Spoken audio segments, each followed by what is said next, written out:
are a few things on our agenda we'll go over, and as Dr. Laredo has said, we've got a full agenda, but hopefully it'll be very efficient as we go through here. So let's see how this goes. Agenda item number 1 is welcome and committee's chair meeting overview. And since our last meeting, the division of P16 would like to share with us some highlights of the activities conducted by their unit. As you all recall, we're very much looking at spreading the AVID program to the post-secondary application. And those information sessions were held on March 2nd here at the coordinating board. There were 66 attendees representing 51 different institutions of higher education and 6 independent school districts. These sessions outline the components of the AVID post-secondary program and the requirements to participate in the pilot project. If you'll recall, 10 to 12 institutions will be selected to participate, and the application deadline is April 2nd. Selected institutions will begin their planning process by attending the AVID Summer Institute in June 2010. So that is moving forward as we all had anticipated. The P16 Outreach hosted a P16 Region Councils Institute on February 3rd in Austin. Approximately 189 public school and higher education administrators, workforce, and community business leaders attended. This was the second P16 Institute held in this fiscal year, designed to bring P16 regional council teams of local, secondary, post-secondary, community, and business partners together to assist with closing the gaps by 2015. The staff offered sessions on data, student assessments, workforce, and P16 Council's best practice, and each council was provided this year's data set for their region. Data set P16 Council measures consist of pre-K through 5th grade common indicators, middle and high school success factors, and transition to college and higher education success factors. Councils are currently analyzing their prospective data and noting progress and room for improvement by comparing this to last year's data. The next institute is scheduled for June 16th here in Austin, and that's really helpful with regards to data, because councils are encouraged to make data-driven decisions and also using data to come up with the different areas of work that each of those councils are doing. Pam Rogers, a P16 Initiative staff member, presented College Access Challenge Grant, creating community partnerships to close the gap at the 37th Annual Texas Association of Student Special Services Programs concert. Woo! It wasn't a concert, it was a conference. It's South by Southwest time. You think so? Yeah, okay. Addressing an audience of TRIO staff members, Dr. Rogers presented results of how several community partners with federal funding are closing the gaps with financial aid events, mentoring at high school Go Centers, and other activities. So as you can see, our staff has been actively making progress towards closing the gap by outreaching to different parts of our state. Right. Agenda item 2. Is there any questions on that for Judy or any of the team? All right. Agenda item 2 is consideration of adopting minutes from the December 14, 2009 Committee on Closing the Gaps. Hopefully, members, you've had a chance to take a look. Are there any additions, changes, subtractions? Hearing none, is there a motion to approve? So moved. Is there a second? Second. Thank you, Dr. Golden. Thank you, Lynn Phillips. All in favor, aye. Aye. Opposed, same sign. Motion carries. Agenda item 3 is update on closing the gaps in excellence in research. Susan Brown, here she goes. Assistant Commissioner of Planning and Accountability will present this item. Welcome, Susan, and welcome to the Committee on Closing the Gaps. Hi. How are y'all doing today? Really well. Good. It's Monday, Good. the day after the snow in Dallas. Yes. Lots of snow in Dallas. My kids had a great time. I'm going to go through this fairly quickly, so if you have questions, just stop me and I'll be glad to answer them as we go. Let's see if this is going to work. Maybe. It did. Yay. This is just a reminder of the closing the gaps. The goal is for excellence is very vague, and it's something that we've struggled with, and we're getting some clarity hopefully through the FSG contract. It's to recognize the have an increase in the number of nationally recognized programs or services. And the reason we have services included in that is because there are student affairs, student centers, that sort of thing, and we want to have excellence in all of those areas. Bless you. Why are we concentrating on that. 78% of the college students, public university, are undergraduates. 90% of all public college and university combined are undergraduates. So that's why access to excellent undergraduate programs are very important to the state as a whole, because if we don't have those excellent programs at the undergraduate level, we're not going to have the students feeding into those graduate programs that we want. This just gives us a couple of examples of some excellent programs that Amarillo College has received the highest distinguished level award from NAID, which is the Developmental Education Accreditors, and that's a very hard level to rate. I mean, it is an accreditation, but they reached the highest level of that accreditation, and that's a program that I believe that Tamara has told you all about in the past. And then also, as you know, Richland College won the Baldrige Award. They were the first university or college to win that award. So we do have some excellent programs, and they're not necessarily, I'm getting hand signals from Don. Well, I was going to mention now, but I just learned that Texas A&M University Corpus Christi just finished their tax accreditation, and they had zero Findings? demerits, zero findings. So that's very rare to get through with Wow. with that kind of accreditation visit. So I just was thinking of them at the moment. They deserve some recognition for that. Congratulations, That is very Dr. good. Golden. Susan, I have a concern that this information that you're presenting today is excellent information, not only for us, but that information is also important to be disseminated to all shareholders. And one of the biggest shareholders are community college trustees. And let me, having sat on a board of that nature for over 20 years, you're sitting there as a community college trustee thinking that your community college is just doing great. And, I don't know how we could disseminate this information at that level and make trustees realize that there's a new plateau that they need to be striving for. And they're just, a lot of them are, and I'm not being necessarily critical, I think it's just their major source of information is coming through their college president, and he's not necessarily going to tell them that their institution is not reaching a level like Amarillo College did.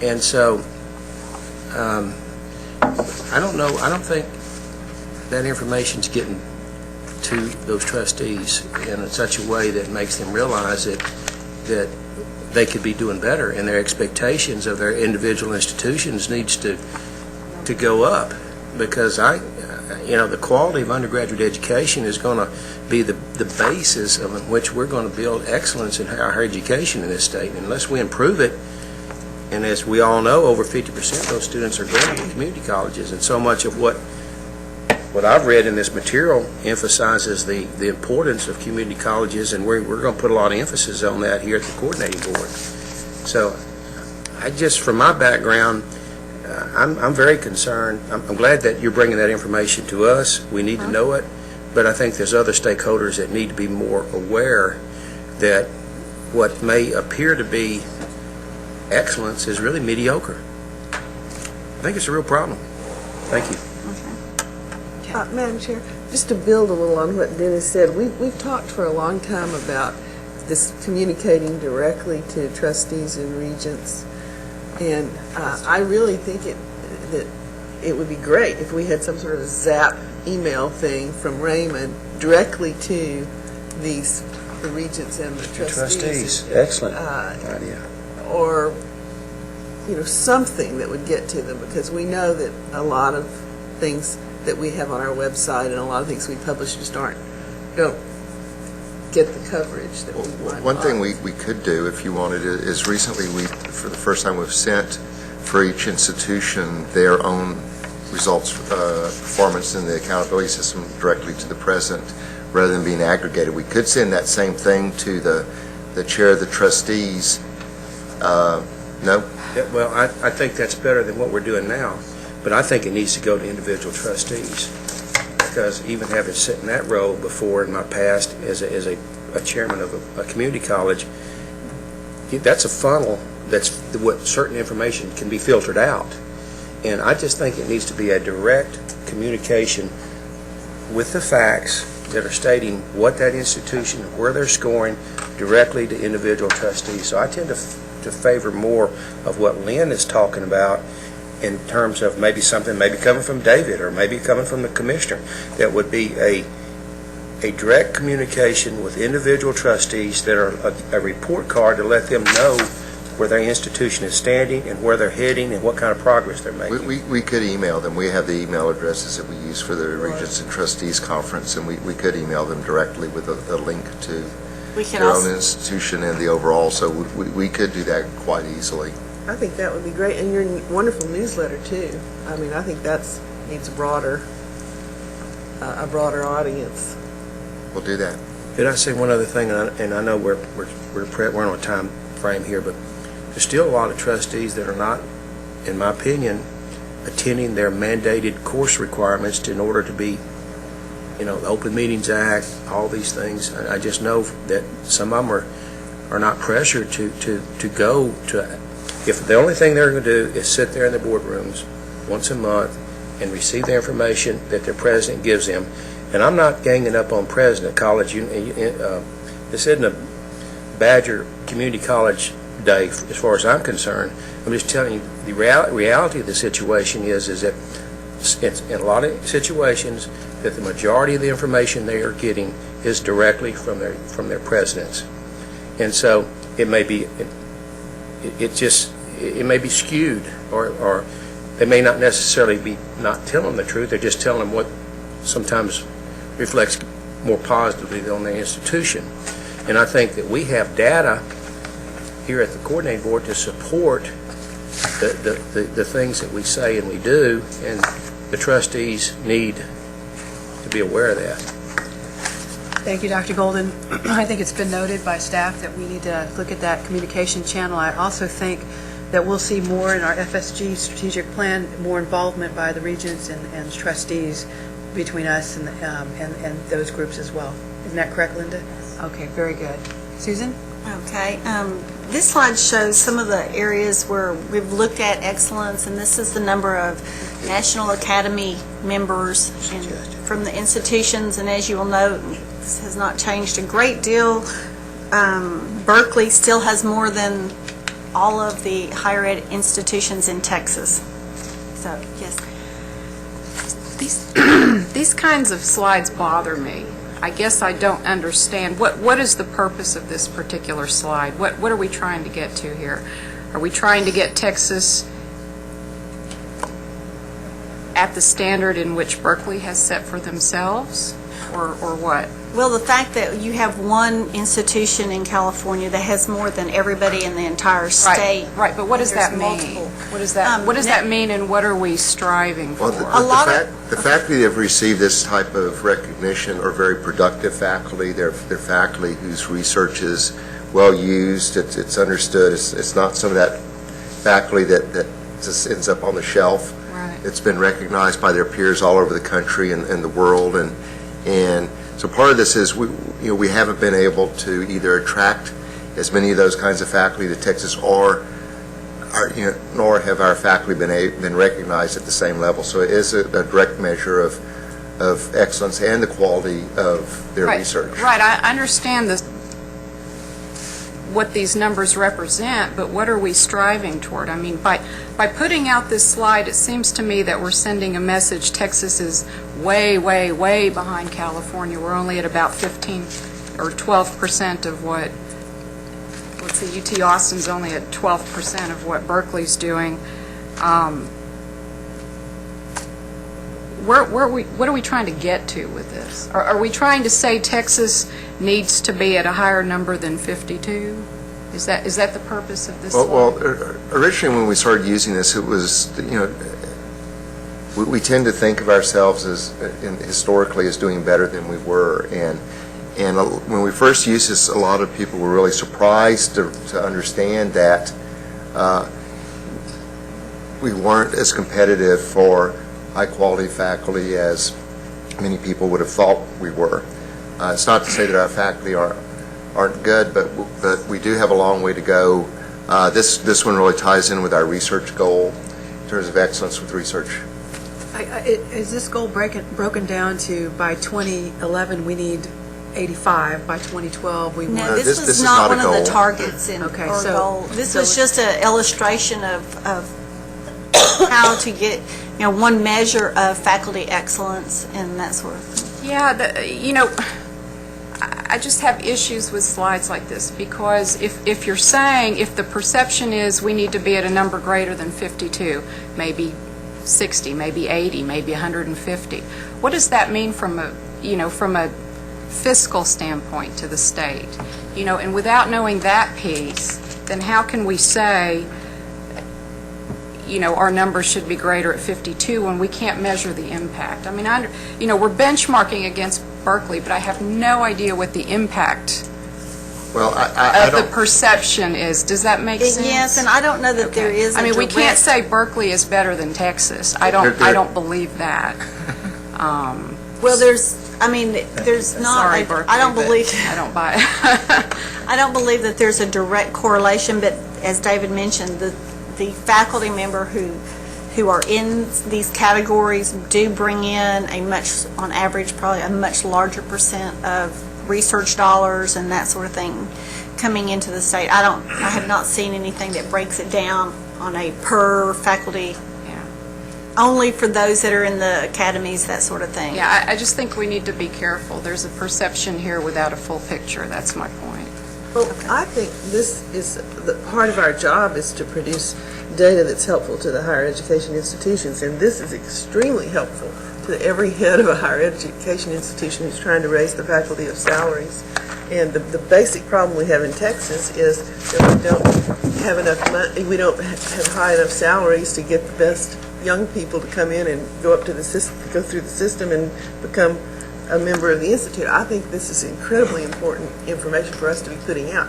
Now, maybe it shouldn't be in this report, I don't know, but I do think we need to present things just like this, because it's shocking. But see, that's my point. If we need to recruit more members and members at higher salaries, again, we don't have that fiscal side of the information to tie in to this particular benchmark. That's the issue I have with the slide. And from a policy standpoint, probably you're right, we need to translate this into a recommendation of a policy recommendation. Or at least measure productivity. Are all 127, That's right. producing at such a high level against our 52, for example? Right. There's no, I mean, we're using anecdotal kind of evidence that says if you're a part of the National Academy, then you're all that in a bag of chips, but we really... Well, if you hit more home runs than anybody else, you're the best home run hitter.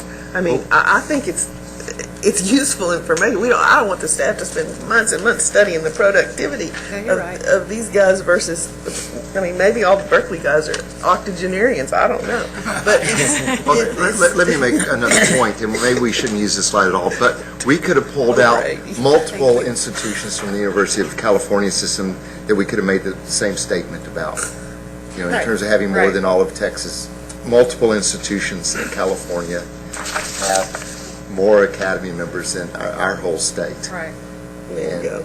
There are multiple effects of that, and we could just make a point for the others. First time I saw this, I was surprised that you did see, I don't know what it is now, but probably 5. Maybe it would help to Their define what institutions. National Academy members mean and what it means to be that, so that those of us that are not academicians understand the context by which we're looking at these numbers. Maybe that would help. No? Well, you could. That doesn't really get to my point, but that would certainly be a helpful addition to the slide. And it's always been used just as an example. It's not a specific goal. Right. It's, Yeah, so, it's just we I don't feel have that it's important to know where we are, and of course you can attach a dollar to it. Maybe one National Academy Scholar is equal to $250,000. That may be a good way to look at. but I think we should know where we are so that we can try to improve. If we don't know where we are, we can keep on feeling good that we are doing so well. We don't need to improve. It's an eye-opener for a person like me. I found out this thing about 4 or 5 years ago. I was totally shocked that how much behind our Texas institutions are. So I think as members of Texas Higher Education Coordinating Board, we should try to improve these numbers. One thing that may help, where were we 5 years ago or 3 years ago? Did we have 181 or 150 2 years ago? And we have improved by 25% or 30%. That may be a good number to use. And this will be a good information, like everybody was talking about Dennis and Lynn. Let's send it to trustees. Let them know where we are. Maybe they can try to improve. They will try to raise more money to recruit more National Academy scholars. I think it's good to have it. Yeah. Part of it is also, Dr. Phillips' point, is part of it is growing as well. It's not just fine, people are already there, but do you have the environment in which they actually develop and they become productive researchers, and you know, this is connected to intellectual property income and a number of other things as well. So, but I think all these points have been very good. I should say, you know, one thing that one can also look at is when you make the announcements. I know Raymond has noted a couple times that so the announcements have come out. There have been 3 people from Texas, and there might be 50 from California who have been selected in a year, and it gives you a little bit of illustration about what's happening. Dr. Golden, do you have any last comments? You know, this is a very complex issue, and there's a lot of questions that this can raise, and I don't have the answers.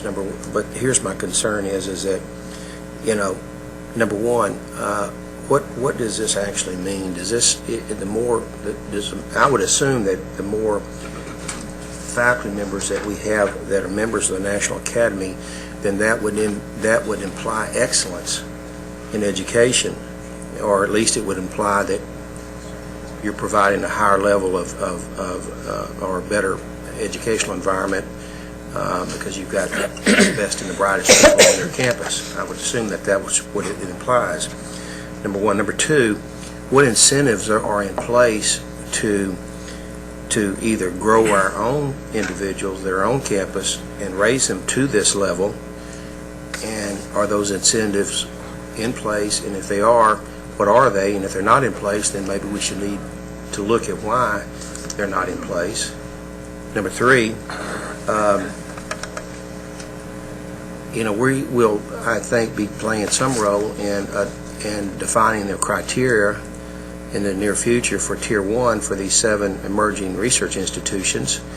And is this one of the criteria that we may want to, or one of the Faculty recognition is one of the criteria and being used. this would certainly be perhaps one of the criteria that we would use to define Tier 1. Now, I think all of us at some point may get a little pressure from these 7 institutions in terms of what those criteria should be, and this information is already telling me that the 3 institutions that are Tier 1 in this state are at the top of the list.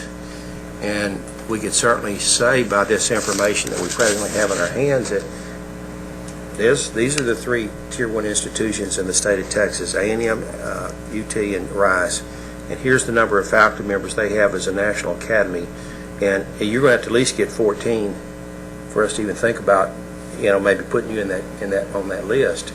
And so, because that's the minimum number that we have presently, I don't know what the number should be, but that's certainly more than the other 7 emerging research institutions. The only other one that I see on this list that's a member of that on that 7 list is UH, and it only has 8. So I'm just saying, we've got this information. It's excellent information, but how are we going to use it in terms of elevating the number or raising the number of Tier 1 of National Academy members on our university campuses? And 2, you know, again, I think the real important thing is what incentives are in place to raise this number. And another thing I would be interested to know is that if if California has 214, that's just Berkeley in itself has more than the state of Texas combined. What are their average salaries? I mean, what is it they're doing that we're not doing in Texas? You know, what is the thing? They're obviously doing something that we're not, and I'd like to know what that is. And is there salaries for these people significantly higher than ours? Or are they creating an environment to attract these people to their universities that we're not creating? What is it that they're doing that we're not doing? And I'd like to know what that is. Do you have the answer? I don't have the answer to Okay. that. I do know that California's average salaries are higher than the average salary in Texas, but I don't. I would like I to can't- know. Cost of Cost of living, living, blah, blah, sorry. blah. Yeah. Anyway, I think the important thing to note here is, first of all, it's useful information. We just need to frame it, to add maybe some statistical information over time, to look at what does it mean to add a National Academy member in terms of a fiscal note, and to define National Academy members and indeed their relationship to excellence and productivity, not to get down to the nuts and bolts, but just frame it in better context so we know how to use it moving forward. Okay? Okay. I have one more comment on that, Elaine. What about National Academy scholars per undergraduate student, or how many and graduate students? If you can break that have that breakdown. Total number of graduate students versus total number of National Academy scholars and undergraduate, compare that number also may be worthwhile. Now, these are only faculty members.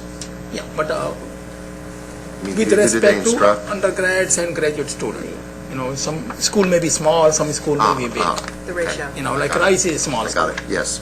Okay. Thank you. I all understand right. now. And one other thing, I think that a lot of this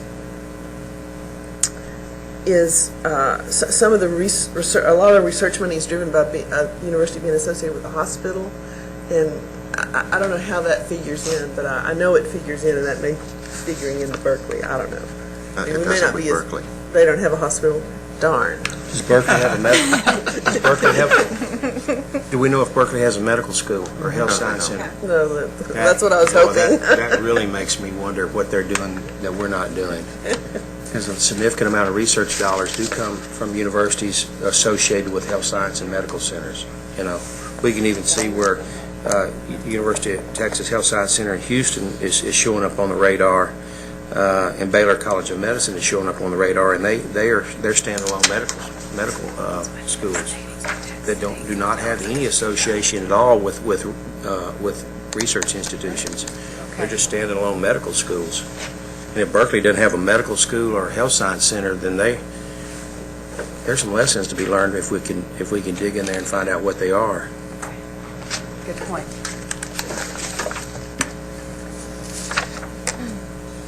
Okay, and that leads us into the research goal, which our research goal is actually to reach 6.5% of the obligations to higher ed, the federal research obligations to higher ed. This was originally a dollar value, but because of the lag, and you never know how much money the federal government's going to be putting into research, we changed it to a percent, because not only do we want to increase the amount of money,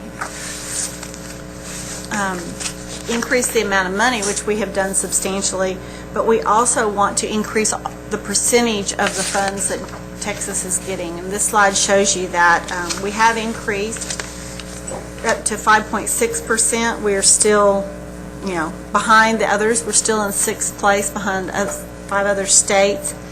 And as you can see, California, their dollars have gone up, but their percentage of the total pie has gone down. So they've gone from 14.9 to 13 as we've gone up to 5.6% of the total. So we are making some increases. The ARA fund research dollars won't actually show up because the federal government lags by about 2 to 3 years. Like, we won't get the update of this one till at least they've pushed it back now. It's almost June or July, I believe, before they update their numbers on federal obligations now. So we won't be getting those numbers for a couple of years down the road to see what happened with all the ARA funds and that sort of thing that's been put into research. slide.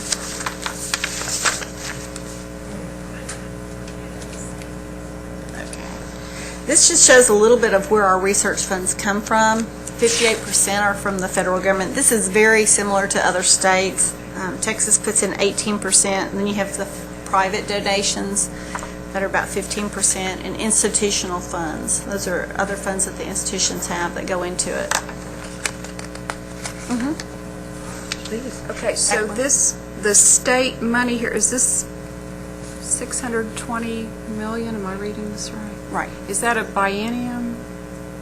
That would be an annual number. Annual, okay.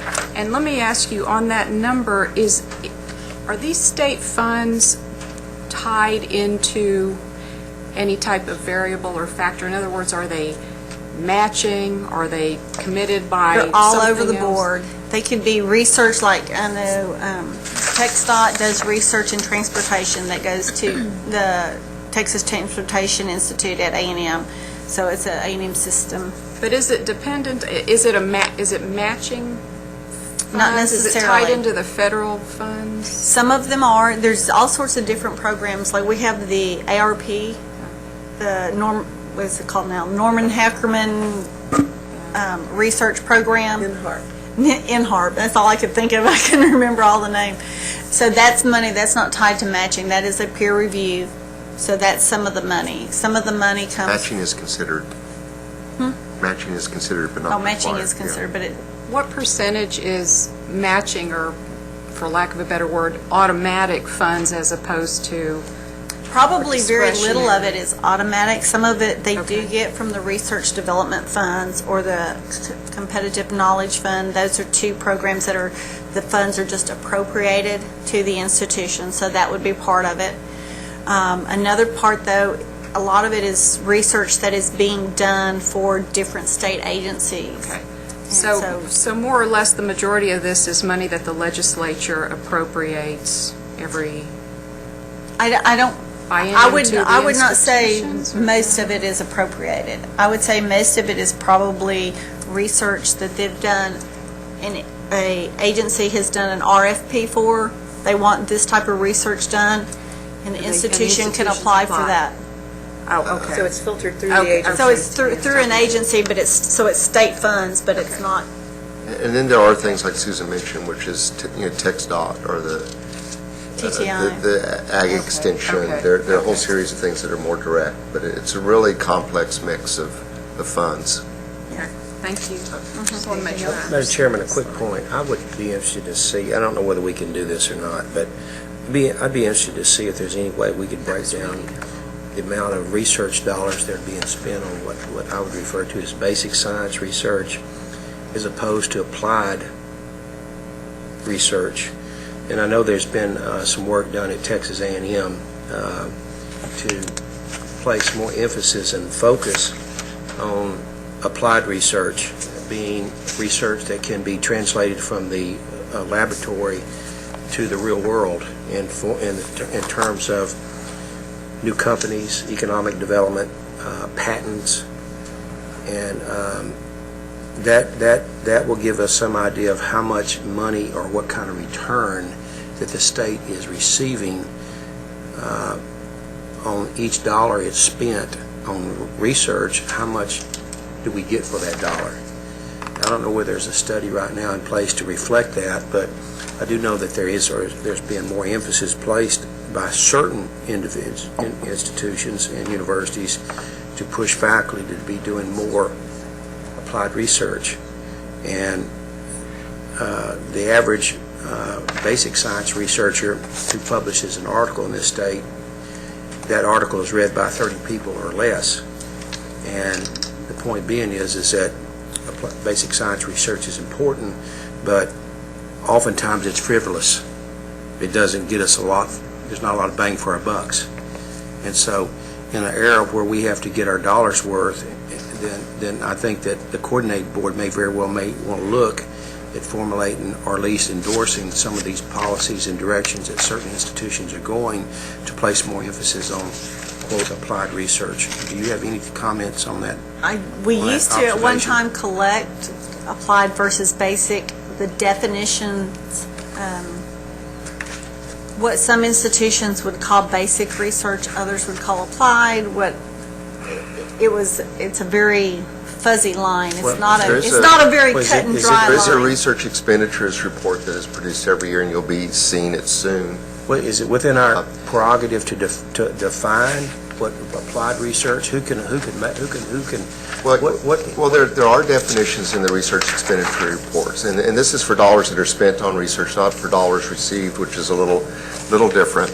There are definitions within that report, but as Perry Atkinson, who was at A&M, made the point, and a National Academy member, by the way, made the point that what A&M would consider basic research, UT also might consider applied research. So there's some fine lines to that type of definition, but I think you would find that report very helpful, and it also breaks down in terms of specific areas in which people are doing research. There's some interesting things. I know at one time there was a request for in various areas of interest to the legislature. One was AIDS research, and UT Southwestern reported no research in AIDS research. And when you looked into it, they had a great deal of research related to AIDS, but they considered it more pertinent to more traditional areas of research, and so they just didn't report it that way. So there are these fine lines in terms of doing that, and I think it's useful to mention in terms of whether research is cited. That's we are talking about citation analysis for the research dollars that are going to be going out to create tier ones, but I'm called to mind one you may be familiar with at University of Houston, where Paul Chu had his students go out and really do a literature review, and they actually found some work done by someone, I believe it was in Sweden, that nobody had really paid attention to, which led actually to their research on superconductivity, and many dollars for University of Houston, an overlooked piece of research, and the authors of that won the Nobel Prize later because the UH had identified it. It had been overlooked. Do you have does this relate to the discussion? This does relate to the Please go. discussion because shows the areas of research that are being conducted, where most of it is being conducted at this point. And so that's, when David was talking about the different areas, this kind of shows the breakouts that we have right now. Okay, Mary, it's not working anyway. Okay. And this shows where we've grown over time, and this goes through the FY 2008. We don't have the FY 2009. The numbers at the end are actually the percentage of growth, and then the dollars are going out. We're over $3 billion in research expenditures in FY 8. So we have seen some good growth. There was some growth in the early 2000s, and then it kind of, the rate of growth slowed a little bit, and then but the rate of growth in 2008 actually picked up quite a bit. So, yes. Just in summary, we rate 6th in research and federal R&D obligations. We do get most of our money from the feds, and the top fields are medical sciences, biological sciences, and engineering, which are all areas of focus. Do you mind if I jump in really quick? I would just like to throw out there the caution that we be very careful about acting as though basic research is not an important endeavor, because you never know what it's going to lead to, and some of the most important things that have happened have come from that endeavor. So it's very qualitative and substantial work that I think needs to continue. So I just wanted to. And the areas that we showed doesn't split it out between basic and applied. Yeah. So there's probably some of both in all those areas. Are there any other questions or comments? Okay, thank you, Susan. Thank you very much. All right, moving on to Agenda Item 4 is an update on the Texas Education Agency implementation of Senate Bill 174 related to accountability for educator preparation program. Dr. Barnes, Senior Director of Educator Quality, will give some introductory remarks and present Dr. Karen Lunam. Dr. Lunam is Deputy Associate Commissioner for Educator Certification and Standards at the TEA. And welcome, and we appreciate you being here to present this item. Dr. Barnes? Since Mary's up. Good morning, and thank you, members, for the opportunity to share with you some information, a very brief overview of some of the pertinent history to Dr. Lunam's presentation, and then she'll give you some very good information about our newest bill, Senate Bill 174.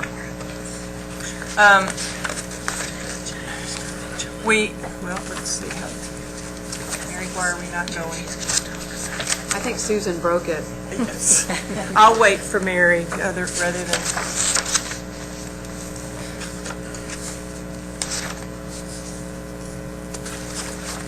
We often have some confusion in the field between the roles represented by the Texas Higher Education Coordinating Board and the SBEC Board and TEA staff. Okay, can you go back to mine? Oh, sorry.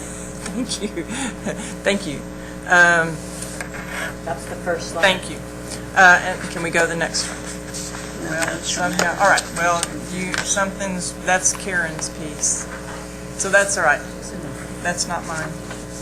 We have it. That's right, that's right. Don't worry about it. Let me just talk. Yes, thank you. Don't worry about it. That's Karen's. As you know, the Higher Education Coordinating Board has responsibilities for degrees and certificate programs as part of your scope of authority. The State Board of Educator Certification establishes the program and the certificate requirements for all educator preparation programs. And at the time that I put my notes together, there were approximately 170 educator preparation programs. The coordinating board has responsibility for those at the publicly funded institutions of higher education. So they're slightly different scopes there, and people get very confused about that relationship.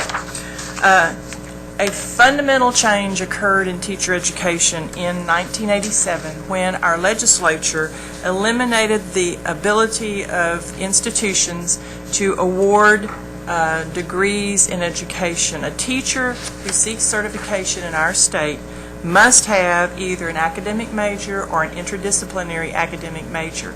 They do not have a major in education. As part of the implementation of that bill, the coordinating board in 1988 basically removed degrees that had the title education, such as a Bachelor of Science in Education, and removed majors that had education in the degree, such as science education, and required that, specified the requirements that are part of the interdisciplinary academic major. Just for your background, we're not going over it, but you should have a chart that's about 3 pages long that has a middle column that specifies the higher education coordinating board requirements for publicly funded institutions who wish to certify teachers. These requirements have been in place since 1988 and are still in place, and these are your requirements.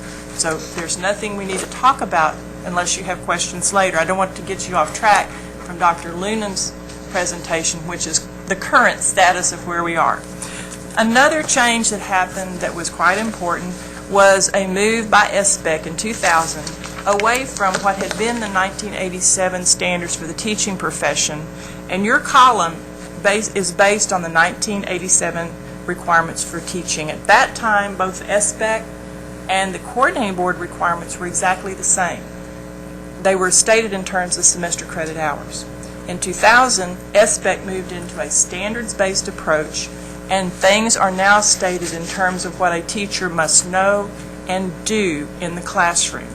The state certification exams are, in fact, based on those standards that that SBEC board approves. Is that clear? The next major change that happened, I think, is Senate Bill 174, which was passed this last year by the legislature, and it puts in place significant new changes for program accountability, the opportunity for SBEC to put in place sanctions, and to require significant public information sharing about program quality. These are all issues that this board has brought up at various times about teacher education, and so Dr. Lunam's presentation will give you the current status of state requirements and the implementation at TEA. Dr. Lee, welcome. Thank you. Good morning. I wanted to start out with giving you a little historical background. You're going to have to... Yeah, it may. Sorry. Going back from the history that I've been able to find very briefly, we have gone from about 68 educator preparation programs in the state to now we're about 174. That's showing 177. We just had 3 that have recently closed. So we're at 174. In 1994, those 68 programs were all university programs, public, private universities. And then after that, there were education service centers that were approved to provide alternative certification programs, and then community colleges were approved. School districts, we have 4 school districts now, and private programs beginning in about 2002. So the numbers have continuously grown. When I came to the agency in 2005, I had worked with 2 different programs, so I thought everybody was pretty much doing the same thing.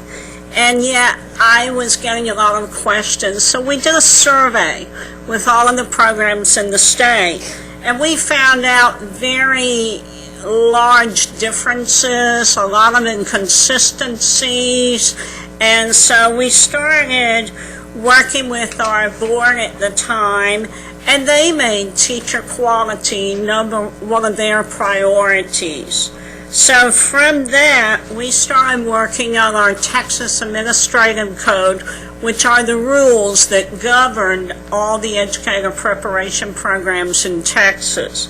So, and then in addition to that, we had a state audit done, and they looked at 8 different alternative certification programs in the state, including ESC, 1 university program, 1 school district program. So they looked at a variety of programs, and their findings were pretty much the same as what we have found through our surveys. And we have also started doing program visits, had staff going on site to do data validation, to do interviews, and look at what's happening.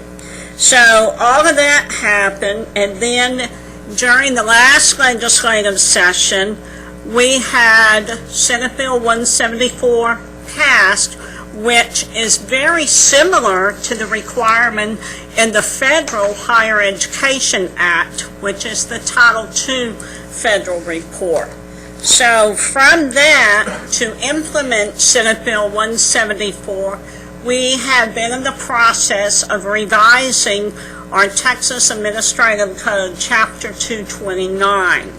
So the next slide, just for your information, just shows you the number of programs that we have right now. And what we have had a change in, I guess, about the last year is the State Board for Educator Certification has decided they want to approve all expansion programs. We have had some programs that were operating in multiple locations, but we didn't necessarily know they were there. And so in order for us to monitor these programs and to have them as part of the accountability system, our board is now going to approve each expansion program, and they will have their own accountability system. So, and then at the bottom on the next slide here, we'll show you how many people are coming from which route to get certified in the state of Texas. And these numbers have changed. 10 years ago, university programs, undergraduate, traditional programs were the majority. You look at the numbers here, you can see they are no longer the majority. And to be honest with you, this $28,125 is a drop from the previous year. I'm sure that's because of the economy, school district budgets. We have school districts that are cutting certified teachers. So the demand for some of the newer teachers may not be there unless they're in the critical shortage areas. So that's just information. And then along with that, we rewrote our TAC Administrative Code, Chapters 227, about a mission to a program. We put specific criteria in the rule. Again, we were trying to get consistency. These are minimum standards only. We have some programs that have higher requirements than these. And then the same with Chapter 228, the preparation requirements, and those are for the teacher programs that you see. And again, we were trying to put some consistency in place. We had a lot of stakeholder meetings, a lot of debate, a lot of discussion, and these rules went into effect January 2009. So as staff is going out this year to monitor programs, do the data validation, this is the first time that we're looking for these specifics. And so we are finding some programs that have done everything very well, and some are slow to change. So we are working with those programs. Along with that, we had to really look at curriculum. We had a lot of input, feedback at our stakeholder meetings from school district personnel who really wanted to know what are these people being taught before they get in the classroom. So we have an advisory committee of programs, and that advisory committee came up with 17 very specific curriculum topics that we have put into the rules. And they're very common things: classroom management, dealing with special needs students or special populations, how to write a lesson plan, very basic types of skills that new teachers need to be successful in the classroom.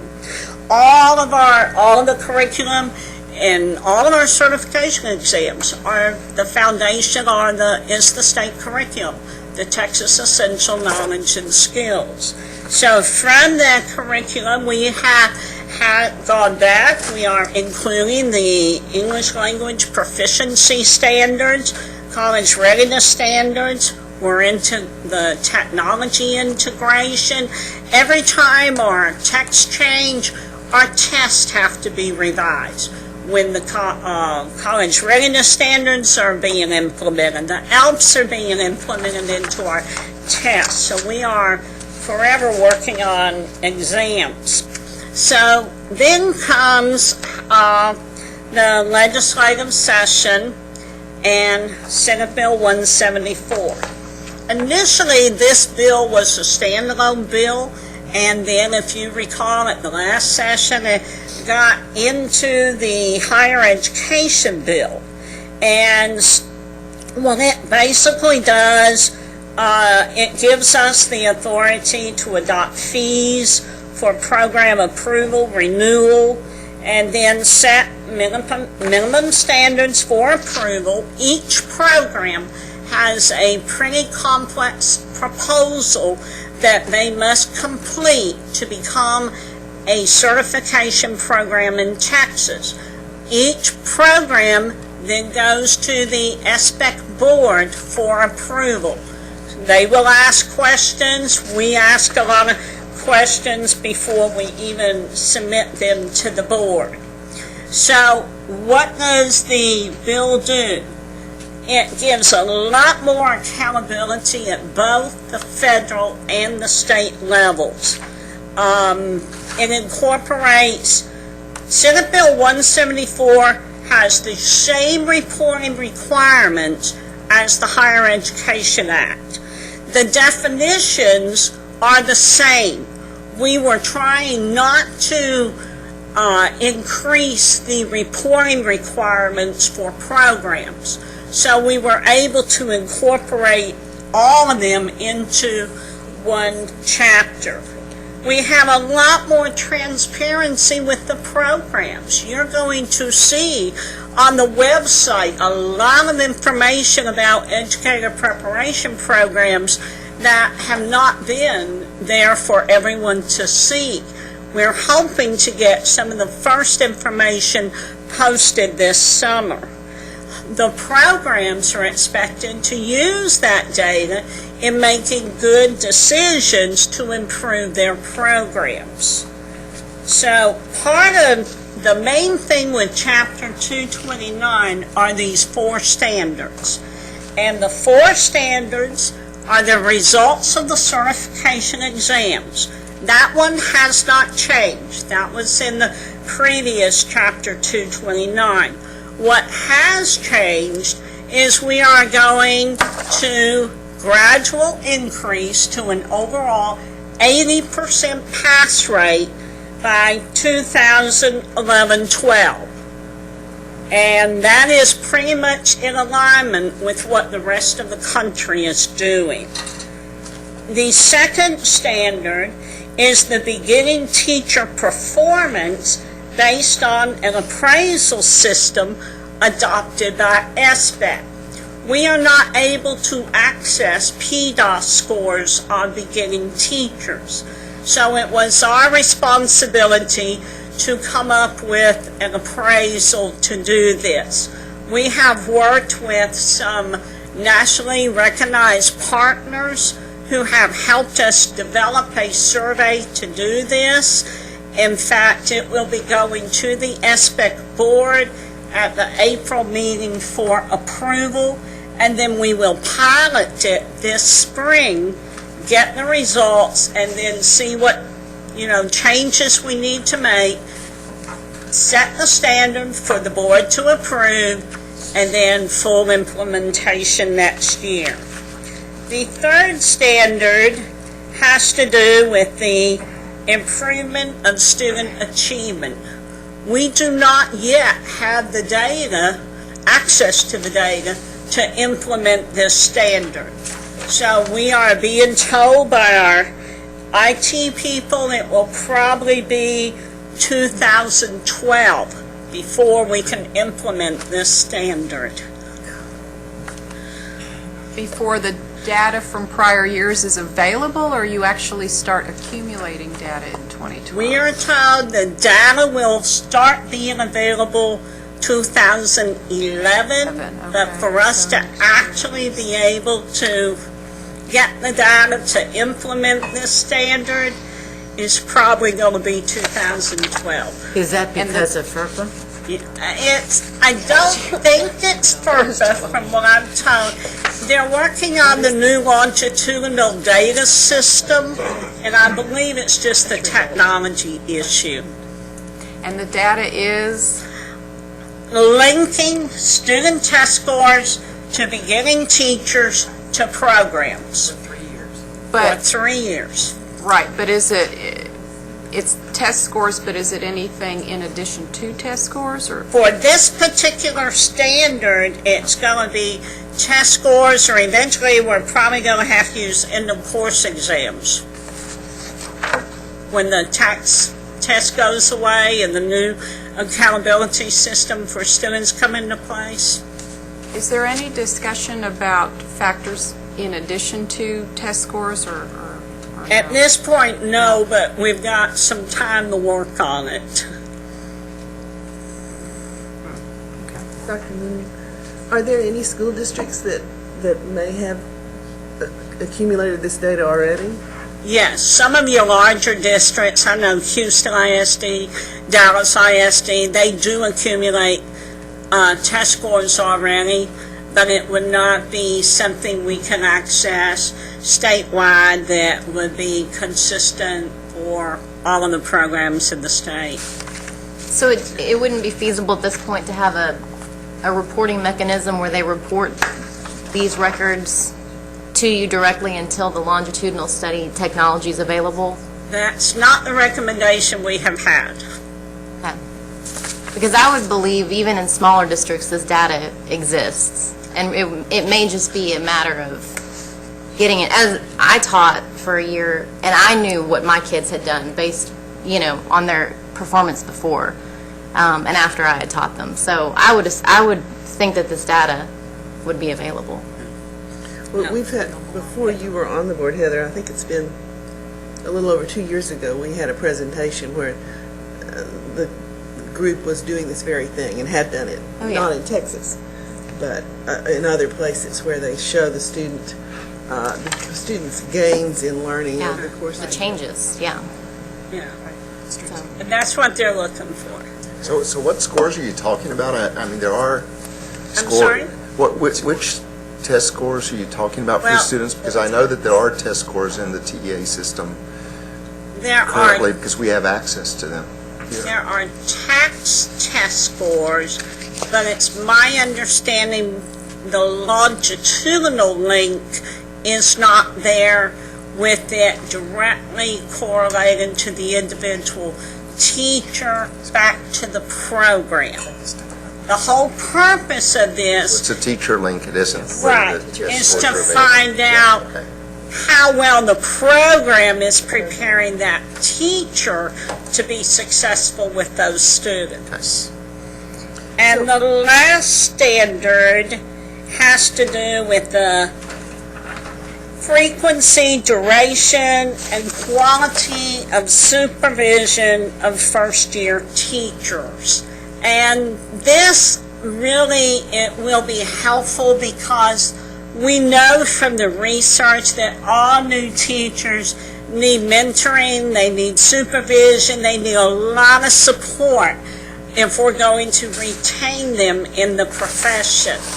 And so we are going to implement this on a pilot basis this year, and it is in our Chapter 229, so programs should already be doing this. So we're working with trying to get some pilot data this year. And at this point, it's going to be an assurance from the program. And when the staff goes out to monitor the program, then they can look for that specific documentation to support and do the data validation. Dr. Phillips, did you have a Yes, question? but just back on the previous standard, when you do get all this data accumulated and do your 3-year study, so you would have the information then, which institutions produce the best teachers? That's the That's purpose. the second. Now, that's one of the 4 standards, but yes. Yes, I know it's one of the 4, but that will be a powerful motivator. Actually, there's another question, because I think that link is relatively easy to make. But with all the alternatively certified teachers, which is maybe the majority of new teachers now, so that is a link I wonder about, is how one does that. Same way. So you link back to programs, not just back to, okay. Back to Not- programs, that's I the mean, missing piece, really. whichever program recommended that person for certification, that program is responsible for.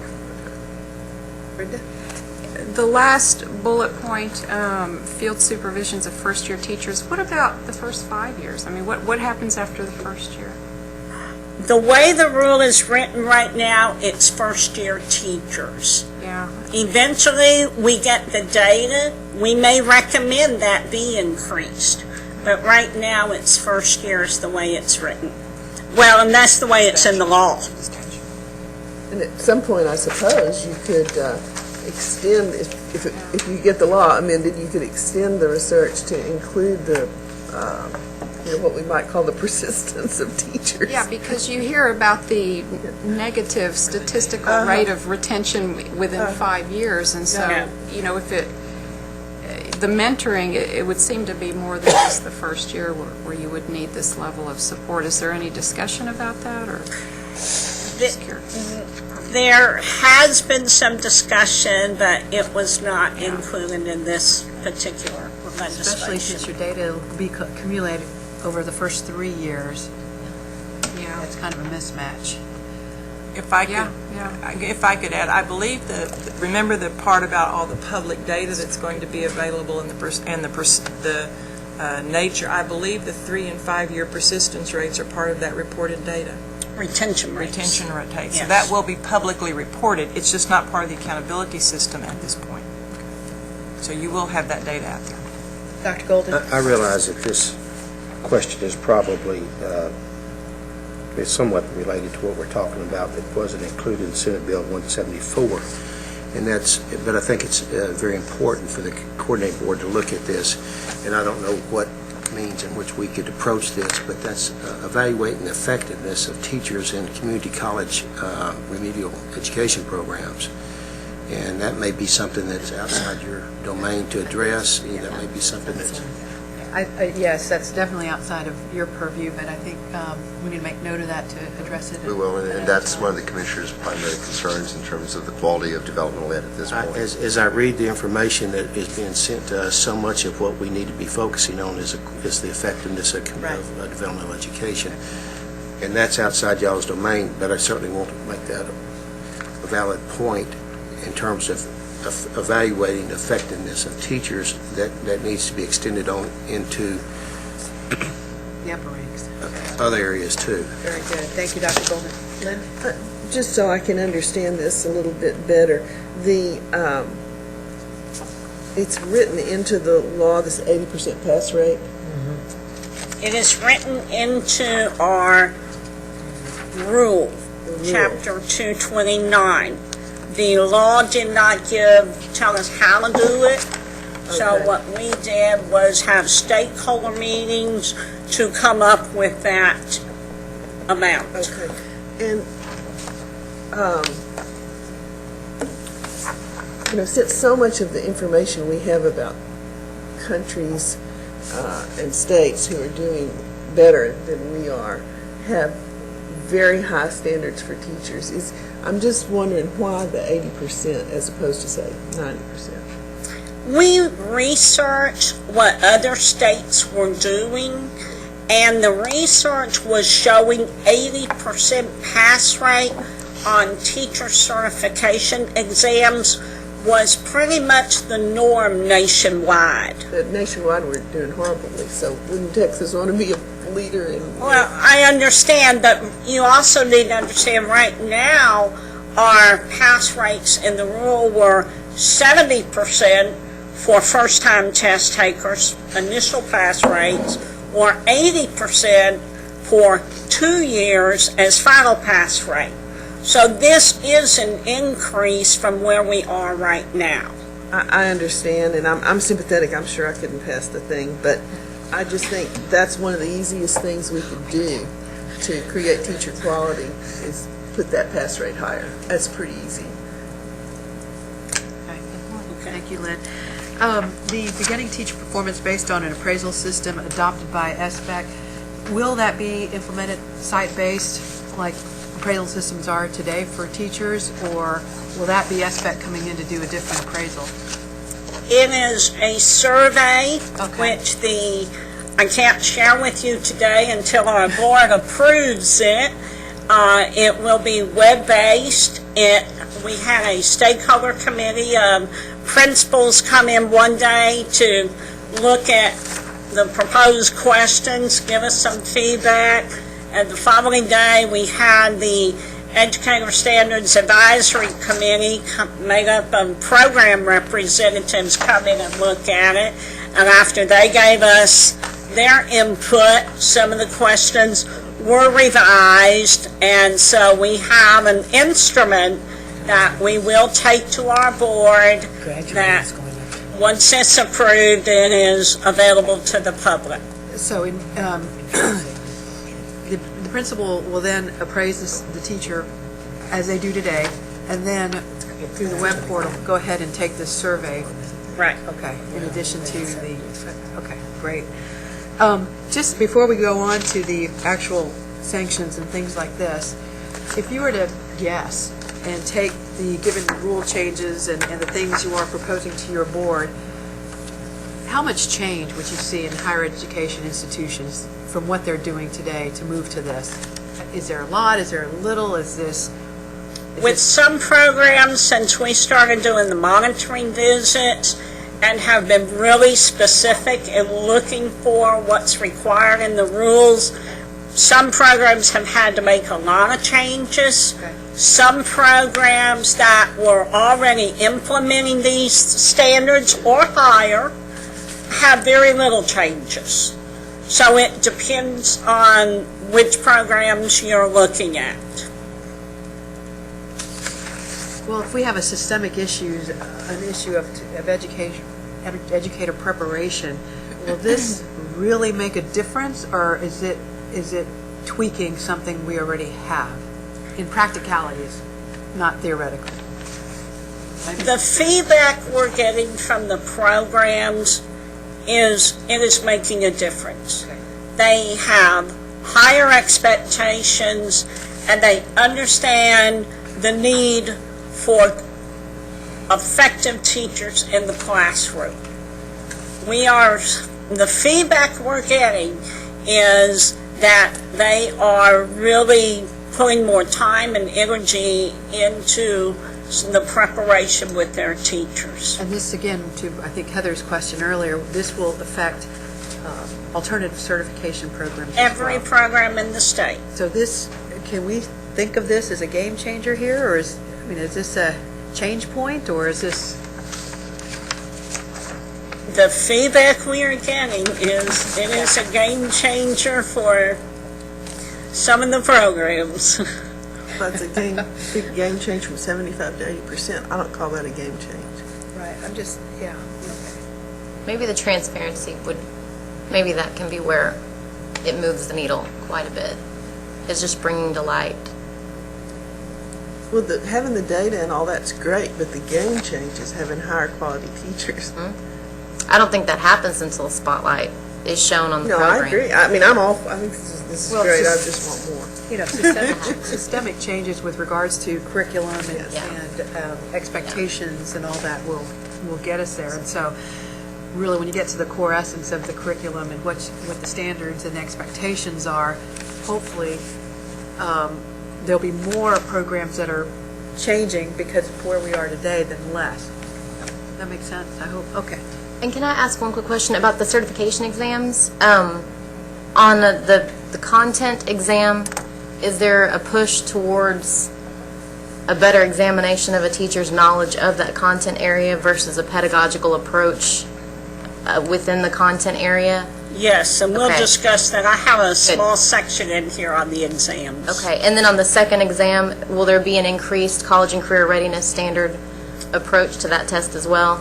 We are including those in our exams, and I can't give you the specific details. Okay, and I'll let us get to those slides, but I wasn't sure if we were going to get there. Okay. Okay. Madam Chairman, I'm sorry, one more quick Please. question. This is important stuff. I know you said the state, is it the State Board of Teacher Certification that will now approve all expansion programs, all additional The programs? State Board for Educator Certification. Educator Certification. SBEC. And how will you get that authority, or have you already gotten it?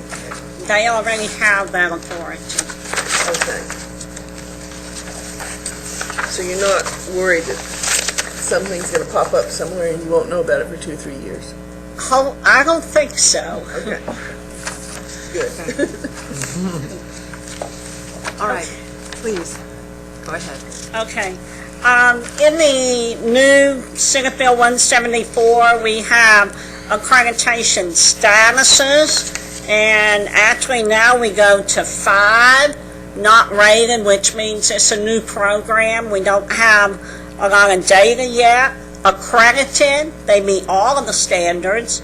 Accredited warned, they fail to meet standards for all of the students or 2 or more demographic groups.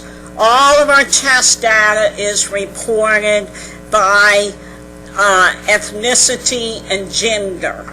So they have to be at least, well, when it's 80%, it'll have to be at least 80% of each group is meeting that standard. If not, if could be accredited ward. If there's at least 3 groups not meeting the standard, it would be accredited probation. If they're on probation for 3 years, then for the first time, we will be able to revoke a program, which we have not had that option before. So programs are aware of these changes. So if a program needs assistance because of a sanction, and some of this we already do, they get technical assistance. We have been sending staff out to work with programs. They may need professional services. They may need to be appointed a monitor, or if necessary, they may need to be closed. What we're beginning to see is some of the smaller programs talking about closing on their own, because now there's more accountability, there is cost involved, so if it is not cost effective and they cannot really run a high-performing program, we're beginning to see programs discussing the issue of closure. And right now, with 177 programs in the state, I don't believe there is anywhere in the state where someone does not have access to a program who wants it. So, Can I ask a question in regard to the performance? I'm wondering, there are maybe institutions that consistently are doing, their teachers are doing poorly. Will you be able to look at and identify, for example, say institution A's teachers are performing well, let's say they're teaching in 10 school districts and they're doing well in 9, but in one school district, no matter where the teacher is from, they seem to be performing poorly, and that there may be something going on at that school district, either in their selection process or in their own system, that could result in that? Is there going to be any analysis of that whatsoever? we do have access to that data because we know what school district an individual is teaching in. I don't know that it's in this particular consumer information, but it is definitely an issue that programs have brought up, that they did not want to be held accountable if one particular district, the environment or situation is such that their teachers never perform well. So I think that is... It would seem it would be obvious if multiple institutions' teachers didn't perform well in that district, but they seem to perform well everywhere else. That's true.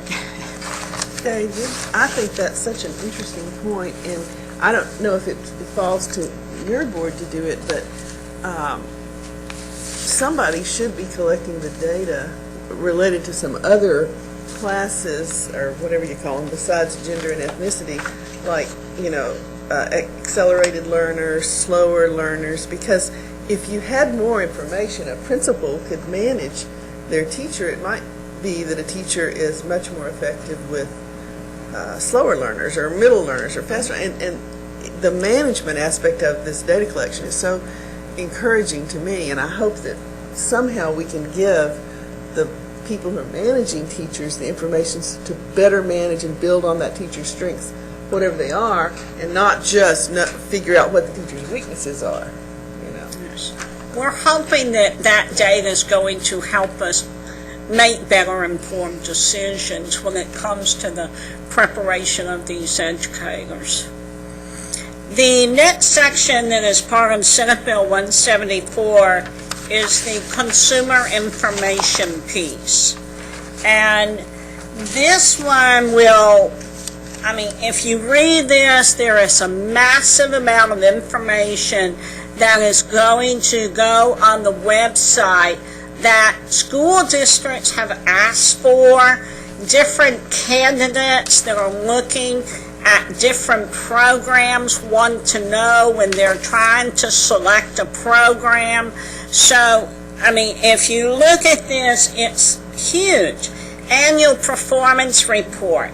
That has to do with how many people applied to a program, how many were accepted in a program, how many were retained in the program, how many were employed after they finished the program, all broken down by ethnicity and gender.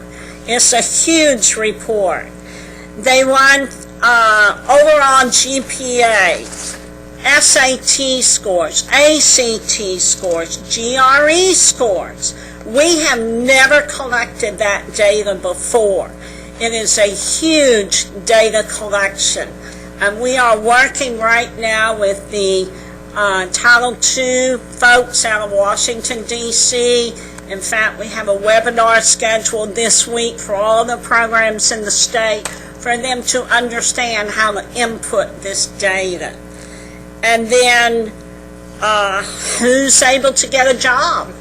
You might have a large program that if only 30 or 40% are getting a job, what does that tell you? You may have, are there teachers prepared to work with students who have disabilities? English language proficiency. Those are populations that not all teachers do well with. What activities are offered by the programs that prepare their teachers to integrate technology into the classroom? And perseverance of a program's beginning teachers in the teaching profession, and that's according to the TRS database. So if you prepared a lot of teachers, how many are still teaching 3 years later? Looking at exit surveys, we have a survey that program candidates will complete before they apply for certification. How well did this program prepare you to be a successful teacher your first year?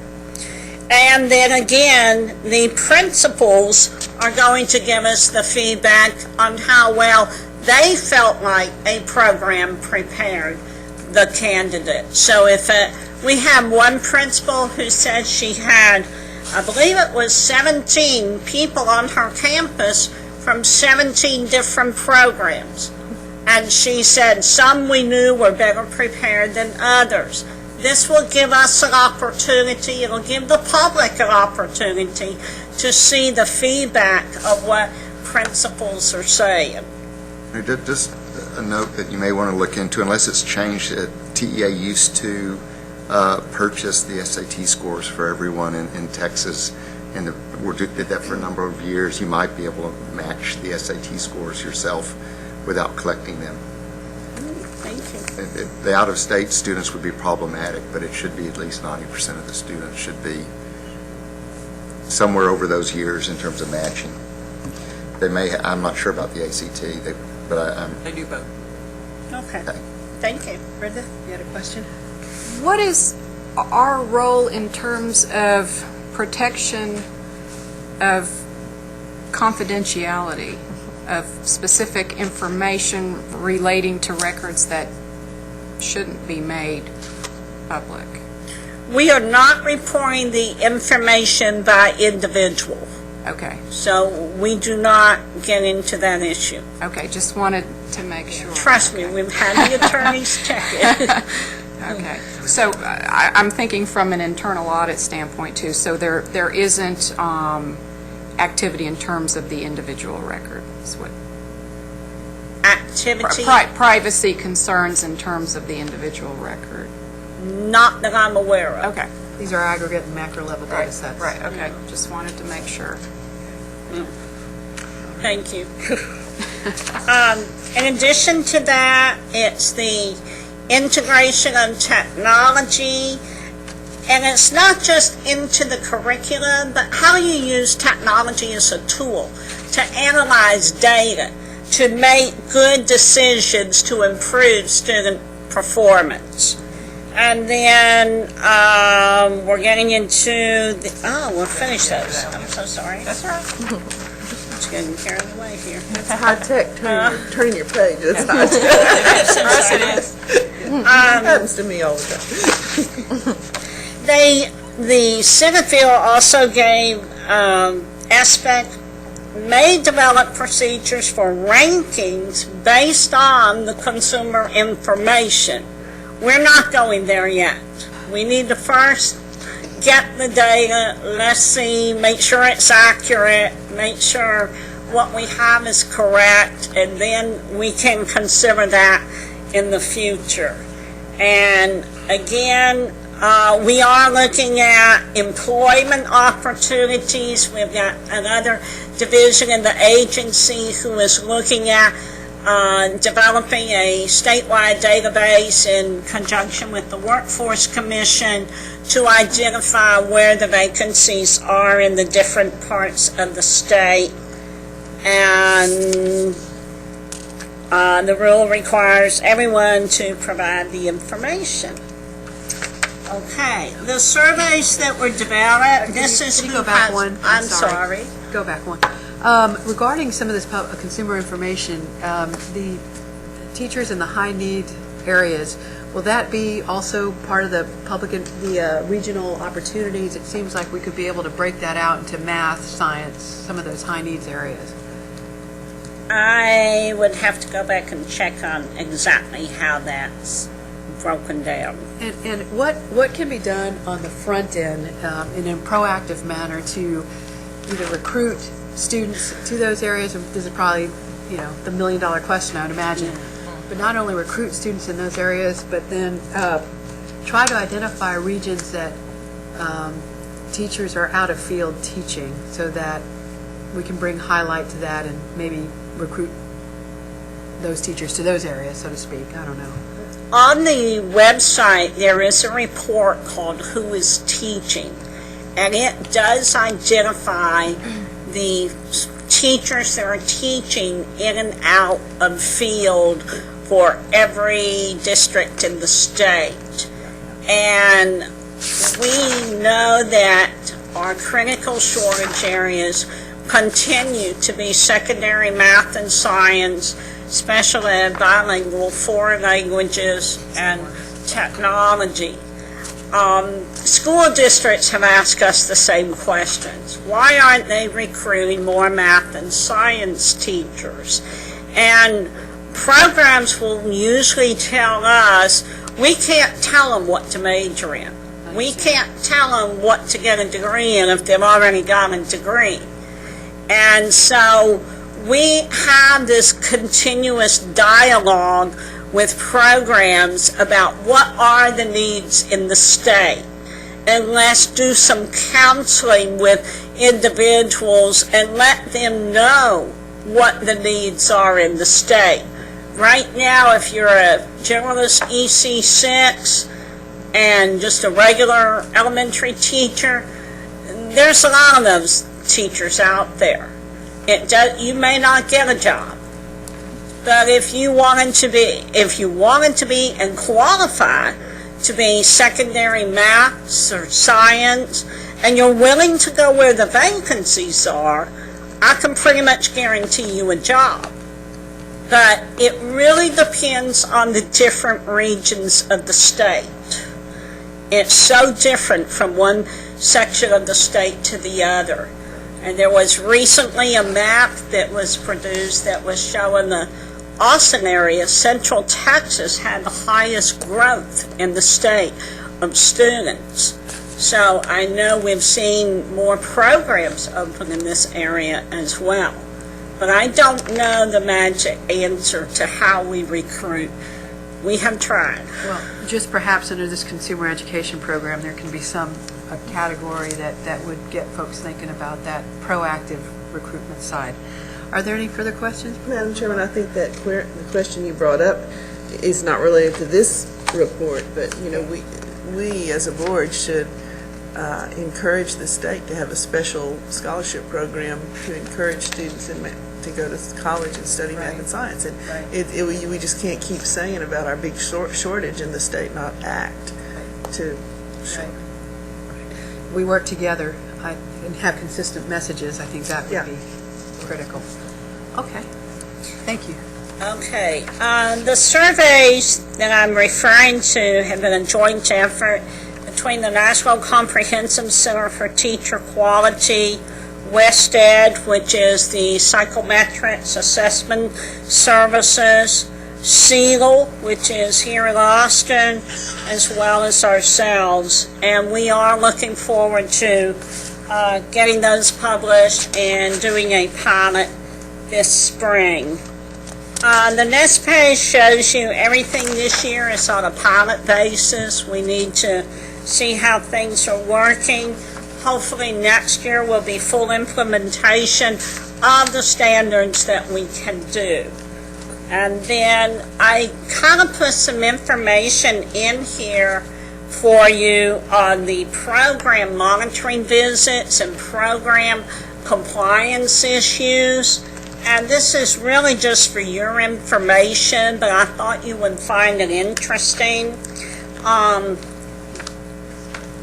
The rules 228 and 227 show you what parts, when we go out to do program monitoring visits, what are we looking for? Is there commitment, collaboration, governance, the admission criteria, the curriculum? How is the program being delivered, evaluated, and do they have that ongoing support, field supervision? And then the next slide just kind of tells you how we do it. It's usually 2 days, 2 staff members. They do a pretty extensive self-report before the staff goes, and so they do an entry presentation, data validation, and a lot of interviewing, debriefing, and then the next slide shows you what kinds of visits the staff does and what their purpose is. And usually they try to do about 30 visits a year. It usually ends up more, because if we have someone who wants to get a new program approved, we always do a site visit prior to submitting it to the board for approval, and then you have to do a follow-up visit after that. We also work with NCATE, and when we have universities in the state that participate with that, we also are there. And then there's a very brief synopsis here about the certification exams. This is the whole purpose of them, is what should an entry-level teacher in Texas or educator know and be able to do. And so all of our tests have standards that have been approved by the State Board for Educator Certification. They are usually in constant revision as the State Board of Education revises the Texas Essential Knowledge and Skills. Then we have to go in and revise our exams. Down at the bottom, you'll see we have, 180,000 exams that were taken during fiscal year '09. And it continues to increase. What we are seeing is more people that are seeking additional certifications due to No Child Left Behind.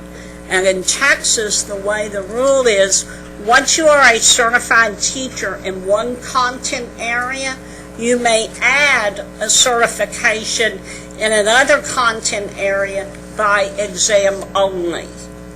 And so we have had a lot of school districts that will pay for that. But if you look at the next slide, and this I thought was just for your information, how well are the different people doing depending on what route they go through certification. You see your undergraduates are at 89%, and then you have your lowest ones at charter school teachers.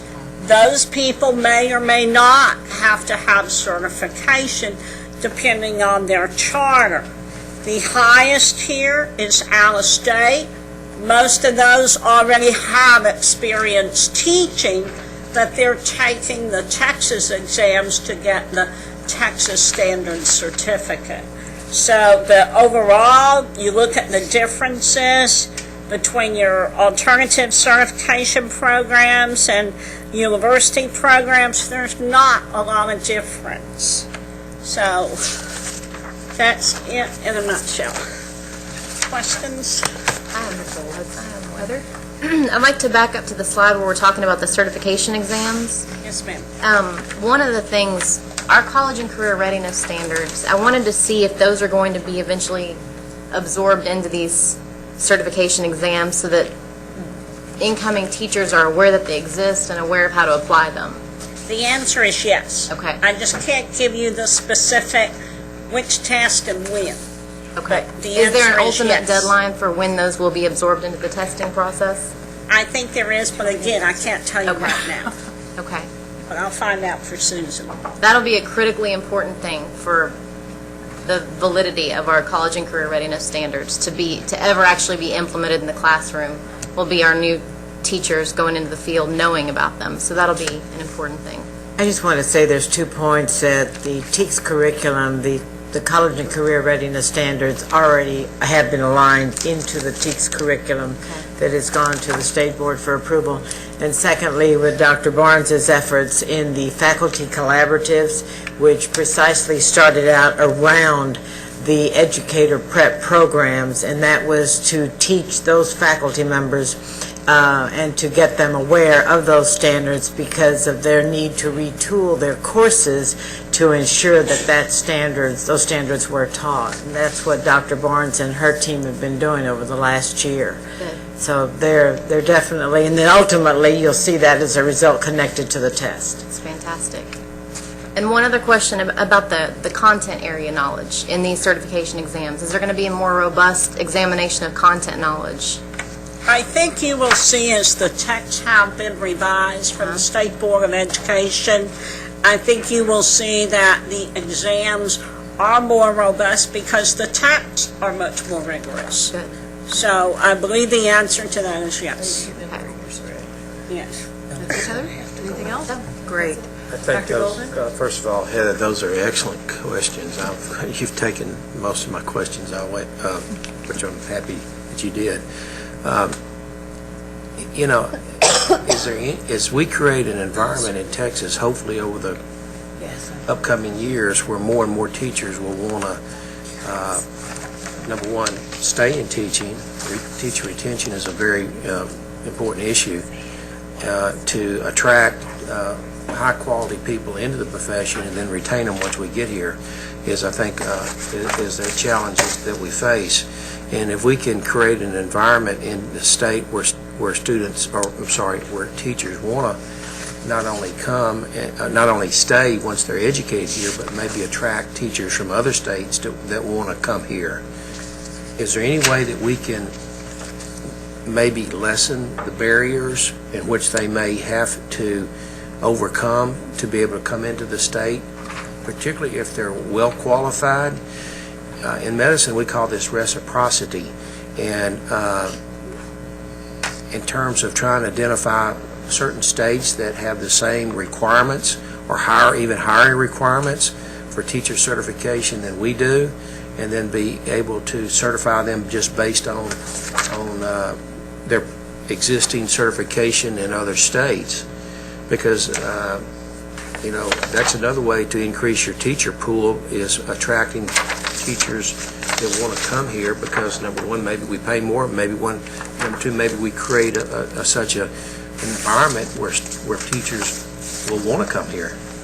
Yes, sir. To answer that, right now, the way the rules are written, if a certified educator, a teacher from another state, holds a standard certificate from that state, they automatically get at least a one-year certificate when they come to Texas. If they have taken a certification exams in their home state where they were certified, that have gone through the comparability studies with the Texas certification exams, they may get credit for their exams in their home state and not have to take the Texas exams. So in that case, there is direct reciprocity.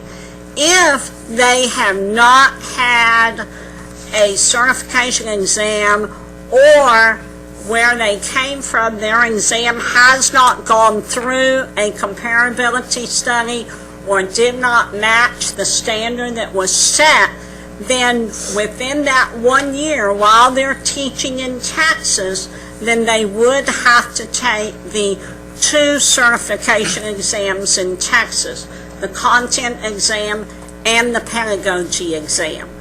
And with there was a House bill passed in the last legislative session that gives those people coming in from out of state who are in the critical shortage areas, we have 2 weeks in which staff must evaluate those credentials to get those people certified to be able to teach in Texas. So we watch those out-of-state applications very carefully, and this past year we have seen a little drop in those applications from out-of-state, but last year we did the comparability study. I believe it was for physics or chemistry, and the year before that we did math 8-12, trying to do just what you said, attract more of those math and science people into Texas. So we have a few coming in, but I will not say the numbers are very high. Since you bring up the comparability, how far along SBAC has been at this, I understand, for a number of years in terms of looking at the comparability of exams from one state to another?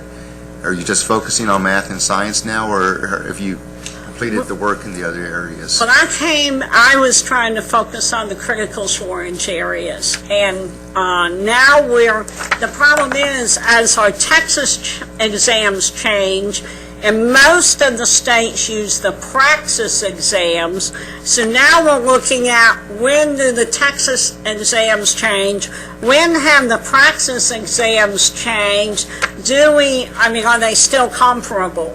So we're working with the test vendor right now to try to figure that out. Where are we now and what do we need to do? But we're constantly trying to go through that comparability. We're still continuing with it. Great. Any other questions? I have one last, sorry. Really quickly, will y'all also be tracking any teacher educator preparation programs that are funded through grant money? Because those occasionally come up as well at universities and whatnot, different pilot programs, federal funding for different programs that are alternative licensure programs. Would that be an area y'all are examining or trying to manage? I know that's even a more transient group, but that's a possibility as well. We probably wouldn't know if it was being funded from a grant, because they would still have to go through the same process for approval to operate. So we don't look at finances when we're looking at program approval, other than to, give us some reassurance you got the capacity to offer what you say you're going to do. And now that you've extended it to the extensions, that should also cover some of that. Right. You mentioned in some of your remarks, classroom management. How is that going to be tested? Is there an opportunity for a practicum? That's a huge issue in terms of teachers' effectiveness and so forth. Well, classroom management is the #1 issue nationwide. It's not just Texas. Sure. I mean, all of us that have been in the classroom know that. Classroom management is you can teach different theories, but until you have the opportunity to implement it and use it, it's difficult to measure. And part of how we're hoping to help with that is part of our training requires at least 30 hours of field experience, trying to get people into the classroom before they do student teaching or an internship, so they do have some experience and they can watch some master teachers deal with some of the discipline issues to kind of build their knowledge and skills on how to handle it. But as far as measurement goes, that's a difficult one to measure by itself. Right. I heard a first-year teacher comment about coming to the first day of teacher, her first day on the job, and she was told, here's your classroom, and all the desks were in a pile, and there was nothing on the walls, and it says, decorate your room, situate the desk, etc. I mean, that was daunting, really. So those are the kinds of practical things that I'm sure are challenges and so on.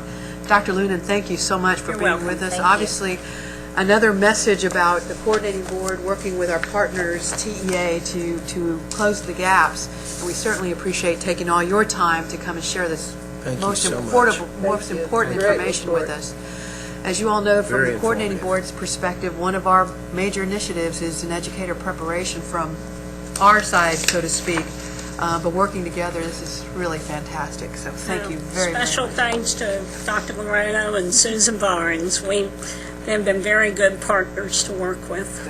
Sure was informative. Dr. Loom, I just wanted to say that in my past life, I experienced one of your audits right as I was transitioning to the coordinating board, and I really found it as a positive experience, having been there 22 years and not ever having had visits except on the accreditation side when you're trying to raise the quality of a program. But I think that the efforts of SBAC, and especially now with the new bill, with 174, it definitely will hold programs accountable. It certainly, even though we did well in that audit, it certainly gave us the time to sit down and really look at ourselves, and I think that was sorely needed, because we had just not done it in years. So I commend whatever happened and whatever SBAC did to make something like this put in place. It definitely will raise quality.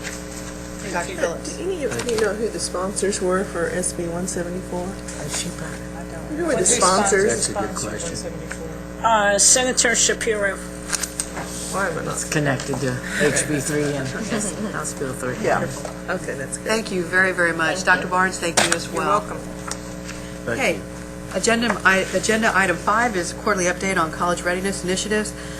And what we wanted to do, we often get a stack of paper with regards to this effort, and there's so many things that are already accomplished and ongoing and on target. And we want to highlight a few items that speak specifically to the accelerated plan.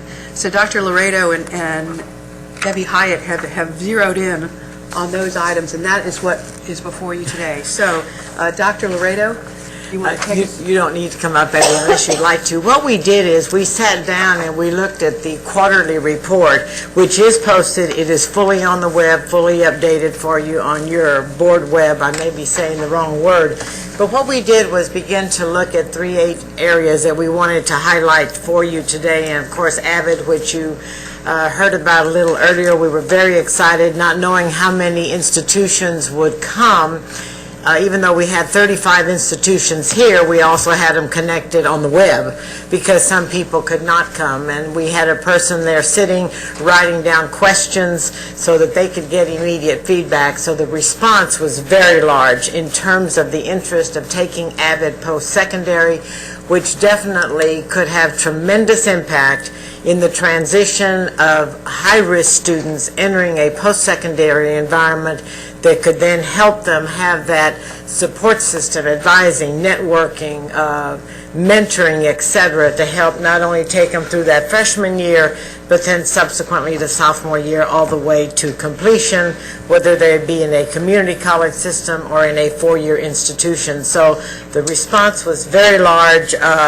You know, we are only going to be funding 10 to 12 as a pilot, ultimately hoping to take it statewide, but 10 to 12 out of that much of a response may be quite interesting when we get down to the bottom line, and they already know the parameters, they know the foundations of what they must address in order to even be considered for a program. So we will certainly have a lot more information for you at the June meeting, but that could have, as you have seen the data from AVID for the secondary program, its middle school program, even now going down to elementary, but you've seen what data they have proven already in terms of their success rate, so we're hoping the same in terms of not only closing our gap, but moving those numbers into that success column.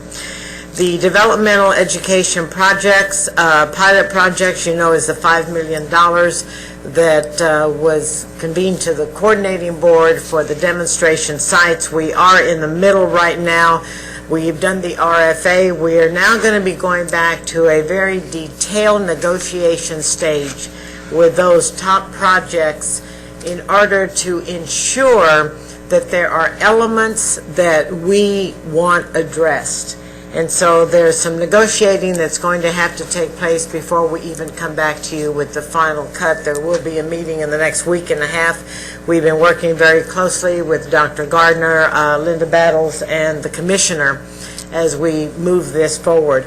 That could have tremendous impact, because remember that it's also connected to ABE when you think about it.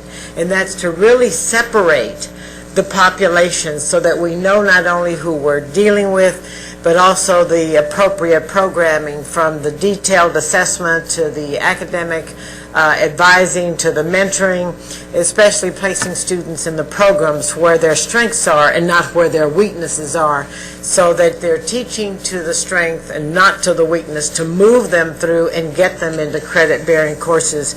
So there's some real discussion that we are putting on the table with these institutions, and we definitely will have more information as we come forth, even probably at our April board meeting when the board fully convenes. The Math Science Teacher Academies, you know that, in fact, I was going to mention Dr. Barnes and Araceli Ortiz developed a program. I guess a couple of months back, you might refresh my memory, Dr. Gardner, that the governor, that we presented to the governor on math science teachers because of that critical shortage area that was connected, Dr. Phillips, to scholarship money, incentive money for getting students into that pipeline. And subsequently, the governor has brought that forth again as his interest. But we've funded projects for the creation of math, science, technology teacher academies. We've got another cycle of RFAs out, and we'll be funding those or announcing those in May. But our pipeline number is somewhere, if I'm not mistaken, Dr. Barnes, around 300.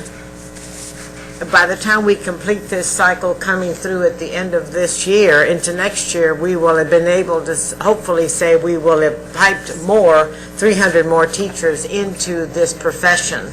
It is a very critical shortage area, especially keeping them in the field once they finish. But it not only targets pre-service teachers, it's also targeting the master's teacher, pardon me. And so that is these three areas being part of our closing the gap, part of our accelerated plan, not only to increase that pipeline, but to have a success rate with that pipeline. That's why we wanted to highlight these for you today so that you would see where we are. Now, in your report that is on the web, keep in mind it's a little bit more detailed than what you've got right here. Okay, given that, are there any questions regarding the AVID, the DE programs, or the math science teacher, technology teacher preparation program? And I don't know if Eddie Neese wanted to say anything else. She's not, I've covered it for her.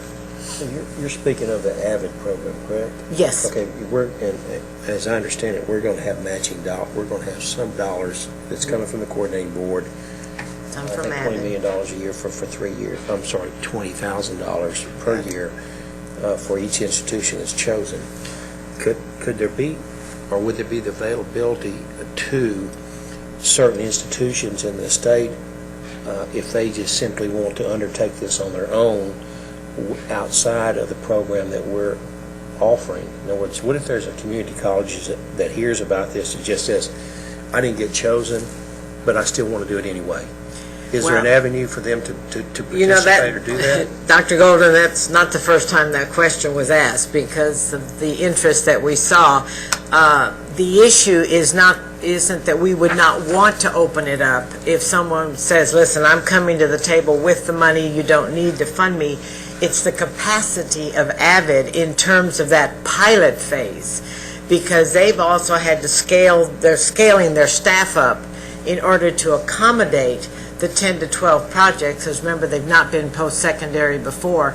Evie has been working very closely with them. She may want to add some more to this discussion. Well, just, I want to ask one other question, and this is just, and I assume Avid is a private It's a privately owned 501c3. company. Is that correct? It's a 501c3 company. Okay.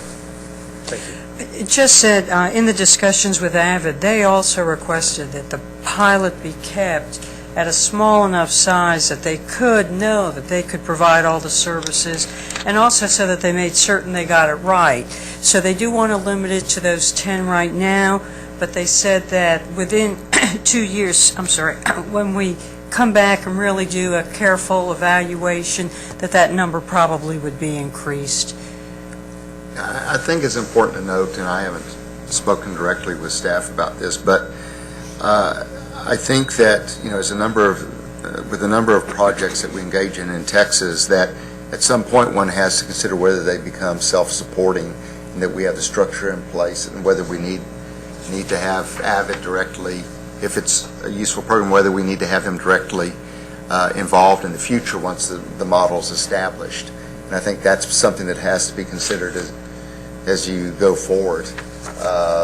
If you listen to their presentation, it's very good, and there are a number of elements that are in this that are actually components of some of the other programs that you guys are funding, but it brings them together into one very organized, systemic approach. So I think that is a consideration after the pilot. Okay. And that's a very good point, Dr. Gardner, because that did come up in the discussion with the institutions, because we did not want them to think that the coordinating board would be in the capacity to continue funding, because we don't know what the life ahead of us is going to be with funding. But it is exactly what you've said, that they become self-sustaining, and that other institutions can then model what they're doing without that special funding. So that was a good point. Was your question answered? Yes. Okay, very good. Any other comments or questions? Okay. All right. Thank you, Evie, for coming up. Thank you, Dr. Laredo. Agenda item 6 is matters relating to the Committee on Closing the Gaps. Item 6A is consideration of adopting the staff recommendation to the committee relating to initiatives for faculty development. 6A, number 1, specifically, is consideration of adopting the staff recommendation to the committee regarding the approval of amendments to extend contracts to 2012 and to provide additional funding for the college and career readiness faculty collaboratives. Dr. Barnes, welcome back. Thank you.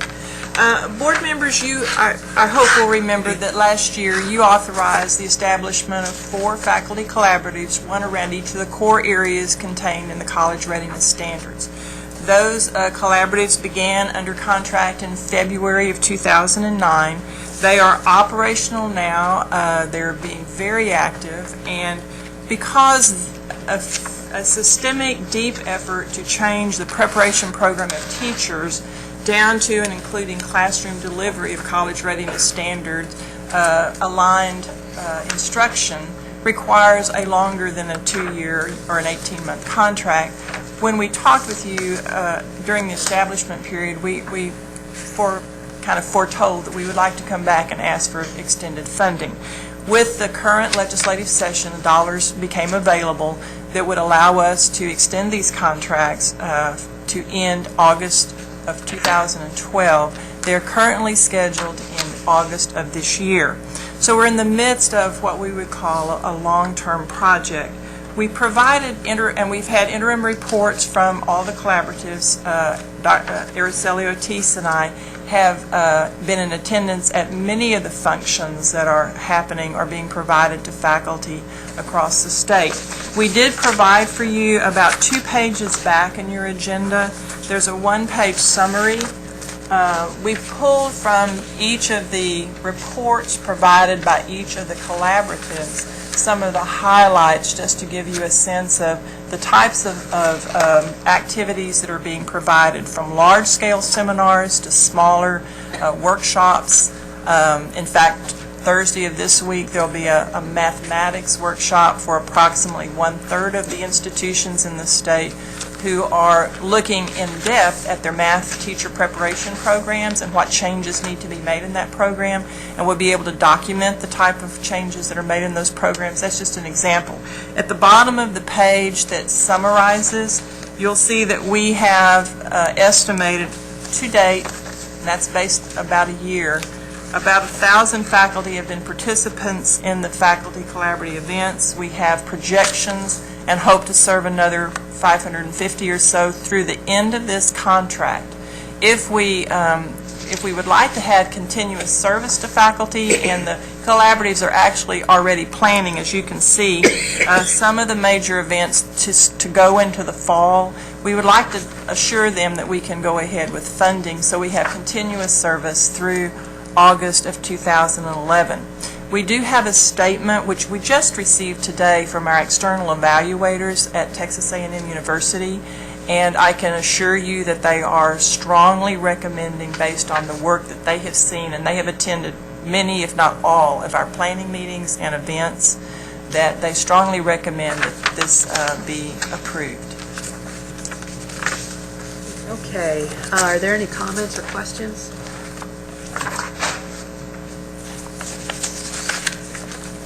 Okay, hearing none, is there a motion to adopt the staff recommendation to the committee relating to the approval of amendments to extend contracts to 2012 and to provide additional funding for college and career readiness faculty collaboratives? Do I hear a motion? So move. Dr. Golden, thank you. A second? Second. Brenda seconds. Are there any further comments or suggestions, concerns? Lynn? It's just the same one I brought up before. It's necessary and a good effort, but I just wish we had something more concrete. I mean, I don't feel as comforted about spending this amount of money as I would like to feel by a list of events. And I've read them; they're very impressive and all that, but it's just so much money. And I think we, as we look at this, because we are dealing with the retooling of faculty around the college and career readiness standards, we may not have the quantitative data that you would like to see at this point, because this is longitudinal work that ultimately will impact that implementation of those college and career readiness standards that will then that then affect students, because then you'll see with end of course, plus that transition into higher ed. So it's just such a total package that it's not something that 1 year to the next you're going to see, all of a sudden a change. But based on the responses, based on the work that has taken place with faculty and the continuum of what is happening now, I just know that ultimately we will see an impact. It's just not going to happen in 1 year. What I would be looking for is something like development of coming from these things, the development of resources to go into the repository. Well, Yes, ma'am. she can speak to that. Okay. We have, and I have a brochure if you would like to look at it. We've culled down for the agenda a very succinct piece for you. We do have go ahead and pass those out. This is a brochure that we share around the state that has on the back of it the Faculty Collaborative website, and on that website you will find tools, reports, presentations, products that have been developed and are available for faculty across the state to use. This is continuing to build. For example, you might remember the project on learning modules that is coming from the Vanessa Davis. She's reported to you on that. Those products in fact, will start linking in the next week or so. And we're using that website and the faculty collaboratives to connect people with the tools that are being developed across the board for college and career readiness. Many of the items that you see on this side are linked through the website, so they're available to people. Part of the challenge of the collaboratives is to, as all of us know, is to use this as a communication device for people to even understand what the college and career readiness standards are, where they are, then where the tools are to help implement. At the workshops recently we had last week in science, some of the student activities that have been developed with college and career readiness money, those drafts were shared with faculty. So those types of student activities, so that all the science faculty in physics, chemistry, biology across the state could go onto this website, pull those student activities down, and they wouldn't have to go to the workshop. Yes, that's exactly. But those activities will be there, and in fact, we're building that continuously. So our hope is that this becomes our rich repository so that you have sustained tools over time, if that makes sense. Yes, absolutely. That's fantastic. Yes, Great ma'am. job. And we just, for the agenda, we have to be so succinct Yeah. that Please, Dr. Bowman. I have read this, and it appears to me, and I've studied what's been presented to me, and it appears to me that it's a good program. I just have some questions. Sure. Because a lot of this was done prior to my being seated on this board. Looks like these programs have been presented on campuses of community colleges and universities. Is that correct? basically the invitation goes to those campuses, and usually the collaboratives request that a team attend the events. If we have a symposium or a seminar, a person from arts and science, perhaps a physics professor, chemistry professor, English professor, and the person who's in the teacher ed faculty who's working with the teachers, because we're taking the teacher preparation focus, if that makes sense. And because, as you know now, secondary teachers are going to get a degree with a major in English or mathematics, but their teacher preparation is going to generally be handled by people who are in the teacher ed world. So you have to have a team so that there's consistency in the delivery of instruction. I agree with that, but part of the problem with college readiness is that those teachers that are, in my opinion, those teachers that are in secondary education don't clearly understand what college readiness is. Okay, how That's does correct. this program address that when we're, let me get through. Sure. When the audience is primarily post-secondary educators, if you're bringing into your seminars professors from universities and community colleges, I could see the value in that, but secondary educators are the ones who are charged with the responsibility of getting these students, quote, college ready. Right.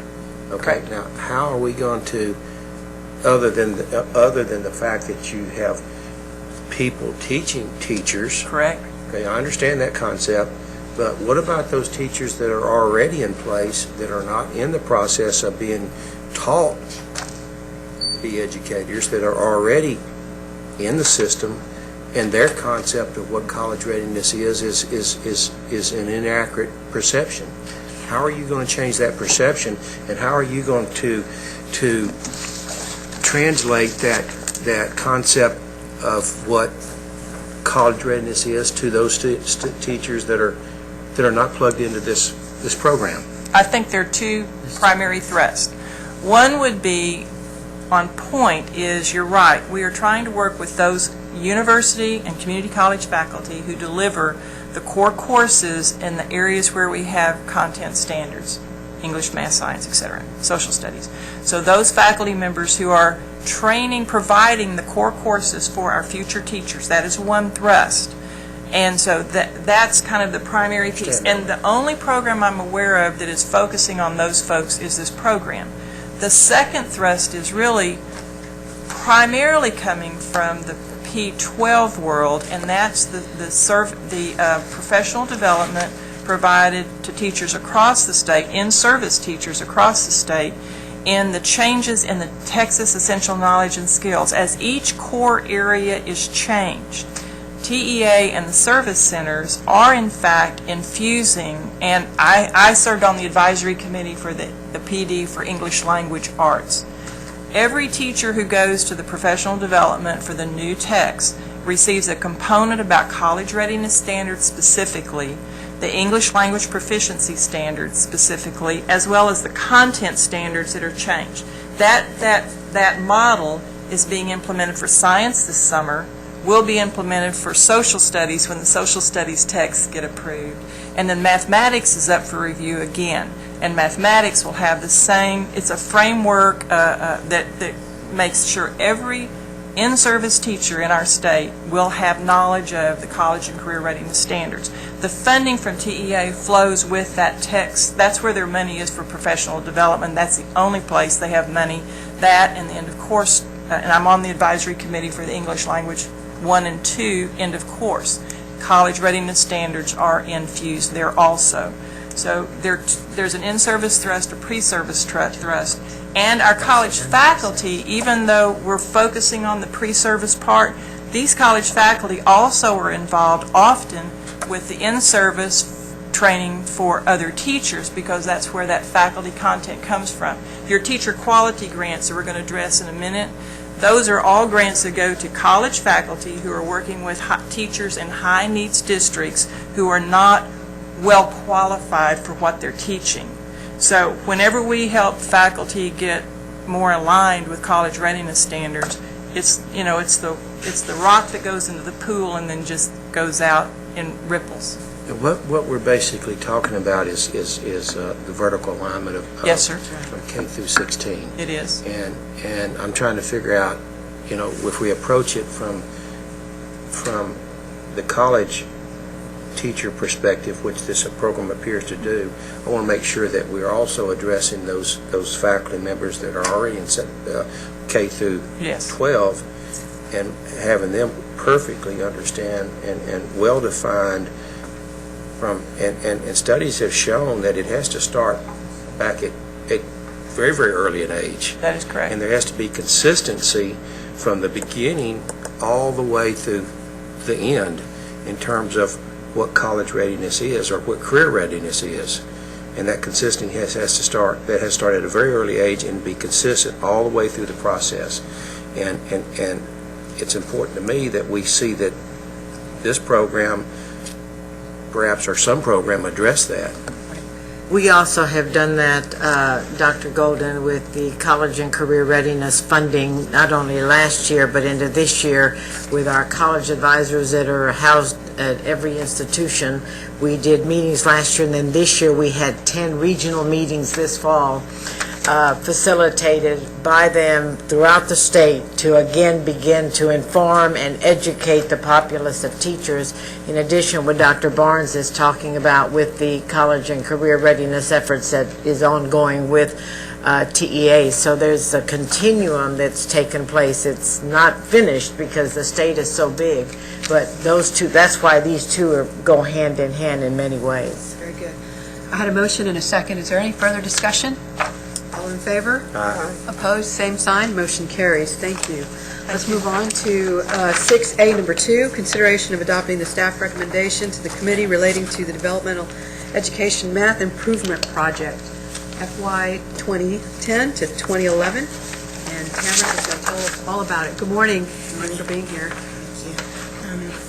The project that the board, that staff are recommending builds on the recommendation of the developmental education plan that the board approved in July 2009. One of the goals in the developmental education plan was to strengthen professional development opportunities, comprehensive, sustained professional development in developmental education around the state. The developmental education program survey results show that many institutions don't really have a targeted way of doing math professional development for developmental education, and our student outcomes certainly speak to the fact that we have some challenges. With only 26% of all students entering in developmental education mathematics achieving readiness in 24 months, this staff recommendation is directly related to those student outcomes and the plan that the board approved.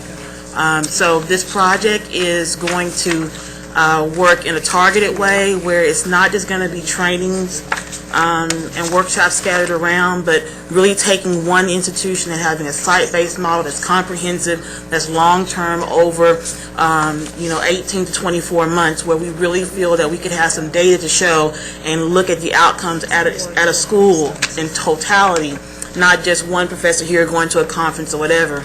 In the examples that we saw from the Developmental Education Program Survey, most of the examples of professional development was sending 1 or 2 faculty to conferences. And we want to help, as this recommendation is to try to redefine what our institutions look at and how they approach professional development in general, but specifically with mathematics. So that's what this project is going to do, is work intensively with institutions to develop a model that we can use connected to our demonstration project reform work at the same time. Okay. That was a lot. Any questions? Any questions for Tamara? Let me see. Do I have a quorum still? I don't know if you, let's jabber while you get a quorum here. The jabbering begin? You do have a quorum. I guess at this point, it'd be too early to set a goal of raising that percentage. Well, we really want to let the applications with the institutions, we are going to push the institutions that are part of this project to set a goal for improvement. We're going to let their data be the guide. Yes. But yes, there are specific goals that we're looking for some serious outcome improvement, getting this intensive technical assistance and support. Very good. Always let your data be your guide, is that what I hear? I think that's the way it goes. There's a tune, I think. Yeah. I just got back from Disneyland, I know this You tune. could probably sing. Okay. Are there any further It's questions? time for Is there a motion to approve? I so move. Second? Second. Okay, any further discussion? All in favor say aye. Aye. Opposed, same sign, motion carries. Thank you very much, Tamara. Very good. Okay, moving to agenda item 6A, number 3, consideration of adopting the staff recommendation to the committee relating to providing additional funding for the 2009 and 2011 teacher quality grants projects with documented program need. Powers will also accompany Dr. Barnes. Good morning. Thank you. Board members, this is an annual event, really. When we close out one federal grant year, there will be some unallocated, or not unallocated, but unused funds that are basically available now for reallocation, and we traditionally bring that request to you so that we can increase the amount of funding going to already approved projects. There are 42 projects currently approved, and we had, at the time of this writing, an estimate from our business office of approximately $500,000 that would be returned back to the federal government. However, we are able to reallocate that funding, and we would like to do so. We have engaged in a process where the current grant holders were able to propose use of those funds to help achieve their current goals. They could, in fact, perhaps add additional teacher participants. They might need an increase in perhaps travel allocations because distances, they might have to serve more rural districts than they attended. This is for sustained, long-term teacher professional development. These are those teachers in high-needs districts who have demonstrated need for additional content, math, science, technology training to help students be more successful because the teachers have better academic preparation. So our request is that this approval go forward. We are in the process. Staff have reviewed the request for the additional funding. We are in the process of making those recommendations internally up our internal review line so that they would be specifically allocated and they will go through that normal business process. Are there any questions? Move we approve. I have a motion to adopt staff recommendation to the committee relating to providing additional funding for the 2009-2011 teacher quality grants project with documented program need. Is there a second? Durga, thank you. Any further questions or comments?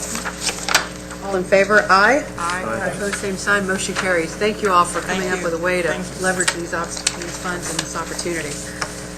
All right, moving to agenda item 6B, consideration of adopting the Commissioner's recommendation to the committee relating to amendments to Chapter 5, Subchapter A, Section 5.5 of Board Rules concerning the uniform admissions policy.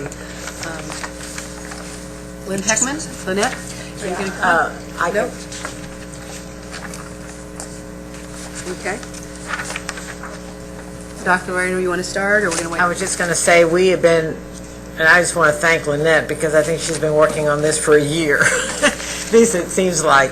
But we have been working on this, which came into place 2 years ago, and now is in rule to be been implemented, and had a lot of discussion because the private schools began to wonder how are we going to make that transition into the admission, and Lynette was gracious enough to come to the table, take on this assignment, and work on the rules that follow this statute. So.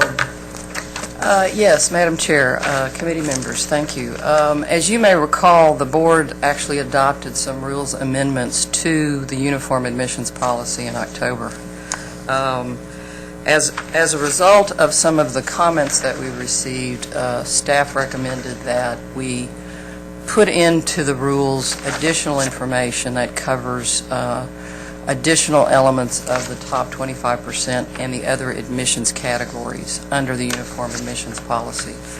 And so, based upon some of those comments, we did put additional information into the rules, which is what we're proposing today. We really didn't receive any comments. We received one comment from an institution that said we have no comment. So I think that counts probably as no comment. But other than that, there were no comments received. Okay. Any comments? Suggestions? All right, may I have a motion to adopt the Commissioner's recommendation to the committee relating to the amendments to Chapter 5, Chapter A, Section 5.5 of Board Rules concerning the uniform admission policy? Move. Dr. Golden, second? Durga, thank you. Seconded by Durga. Any further discussion? All in favor? Aye. Opposed, same sign. Motion carries. Brenda, your voice carried the day there. Okay, thank you. Let me just say that we're going to work through lunch, so you're not eating until we're done. Just keep that in mind as we move along. All right, agenda item 6C, consideration of adopting the staff recommendation to the committee for the purchase of services in excess of $1.5 million. It's excess of 750. Okay. The total award is 1.5. Okay. I just put that note for you. Got it. Regarding an amendment relating to the College Access Challenge Grant and College Readiness Initiatives to allow for second-year fiscal 2011 funding for the College and Career Readiness Standards Marketing Campaign to create a college-going culture. Dr. Laredo. We came to you, I guess, 3 years ago, I'm forgetting where time is. It's gone so fast in terms of approving our College Access Challenge Marketing Campaign grant.